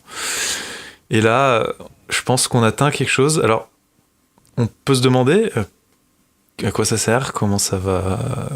Mais au final, ça va forcément trouver son public, je pense. Ça va être un truc... Je pense que c'est l'avenir. L'avenir de YouTube va passer par là. Alors, si je peux me permettre deux points... Je suis à la fois moqueur et premier degré sur le fait que, pour l'instant, je vois... Enfin, ça m'a stupéfait quand je l'ai découvert, quand on me l'a fait découvrir. Et puis je me dis, ouais, au final... Pourquoi pas? Pourquoi pas, ouais. Kirby54, l'avenir de YouTube, putain. Donc, si je peux me permettre de réagir, 2 points. Vas-y. Premièrement, si je me trompe pas, il y a beaucoup de blogueuses qui commencent à regretter d'être finalement être devenues ce qu'elles ne voulaient pas devenir et avoir été formatées par YouTube. Et deuxièmement, tu veux dire auteur de livres? Ouais, livre, je suis pas sûr que ce soit la bonne définition. Et deuxièmement, ta vidéo est un manque de respect total envers le marché de l'occasion, et je n'ai aucune... Je suis totalement objectif quand je dis ça. Parce que voilà. bon, 10 balles pour 2 PS2, c'est quand même aberrant. Ouais, franchement, 12 en plus, c'est dégueulasse. Ouais, t'as vu l'état dans lequel elles sont aussi. Ouais, elles sont vraiment... Elles sont toutes moisies. Ouais. Tu les aurais repris, toi, si un mec s'était pointé avec des PS2 dans ce style-là? PS4, dans cet état-là? PS2, non. Voilà. Tu dis qu'il n'y a pas de respect, mais il y a du respect. Le mec, il les a achetés. Il n'y a que de la monnaie. Cosmo Flash, quel est ton tweet post-like? Moi, c'est un tweet... en fait, c'est une petite blague par rapport au fait que les noms des posts des gens qui travaillent dans le numérique deviennent un peu ridicules. Et en gros, le mec dit en 2005, on disait je suis un web designer. En 2009, on disait je suis un UI designer. En 2011, un UX designer. En 2014, un designer produit, un product designer, et en 2021 on dira je suis un sommelier d'expérience. Et ça m'a fait beaucoup rire. Voilà. Non, les quatre premiers métiers n'ont rien à voir. Les réponses aux tweets sont également très drôles. Il y a un mec qui dit en 2132 je suis un imaginateur d'expérience post-humaine. Ça me fait beaucoup rire. les 4 premiers métiers sont très différents les uns des autres. Oui, non, mais c'était l'évolution en fait des métiers phares dans le design. Les métiers sont peut-être différents, mais pour savoir qu'ils sont différents, il faut les pratiquer. En avoir pratiqué un. Et voilà, c'est ça. Alors sinon, ça paraît vraiment cryptique. Les commerciaux qui vendent des prestataires ou je ne sais quoi ont tendance à faire l'amalgame. À enjoliver un peu aussi. Ça, c'est le problème des commerciaux. Faut qu'ils fassent soit ils sont un peu dans le terrain aussi. Sous X, quel est ton tweet post-like du mois? Alors moi, c'est très léger. C'est quelqu'un que je suis sur Twitter qui est @mateulb, donc MATEUUILB, et qui nous dit en rapport avec Roland Garros, j'imagine bien. Il nous dit « J'aime bien Talisman en fait comme job. Cette idée que la pluie puisse interrompre mon travail, ça me plaît beaucoup. » Et moi aussi, j'aimerais bien arrêter de bosser quand il pleut. Surtout mais c'est sur même Bordeaux, pire que ça, il pleut quoi. 10 minutes, toutes les 10 minutes. C'est que la pluie peut être un prétexte pour avoir perdu, quoi. Exactement. Il y a vraiment des grosses merdes. Mais non, parce que s'ils sont 2 joueurs à jouer sous la pluie, du coup, les 2 sont désavantagés, non? Oui, bien sûr, mais en fait, la Oui, mais ça Française glisse. qui vient de perdre contre la Suissesse, là, hier, elle a Ouais. dit qu'à cause de la pluie, ça l'avait fait sortir du match.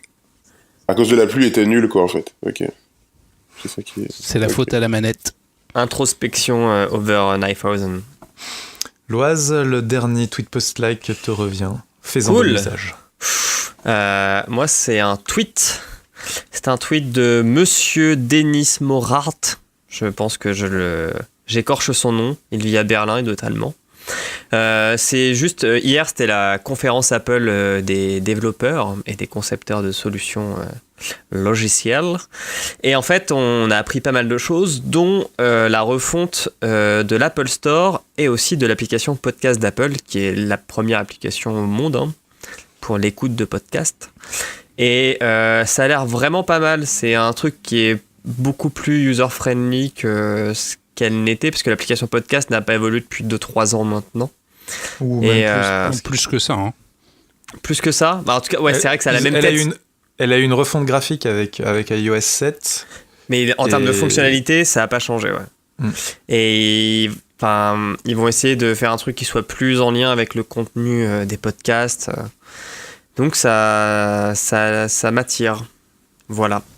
C'est une bonne nouvelle, en tout cas pour les créateurs de podcasts. Exactement. Parce que Comme ça va... l'école des facs. Ouais.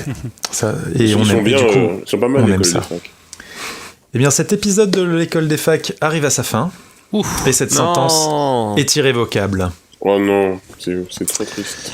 Chères auditrices, chers auditeurs, merci de nous avoir écoutés. Si vous souhaitez réagir et pourquoi pas intervenir dans une prochaine émission, faites-nous signe. On est présent sur Twitter et Facebook, @école des facs.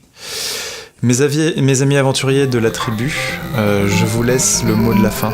Au revoir. Allez, bonne soirée tout le monde. Merci beaucoup. Ouais, bonne soirée, salut. Bisous. Ciao. Ciao.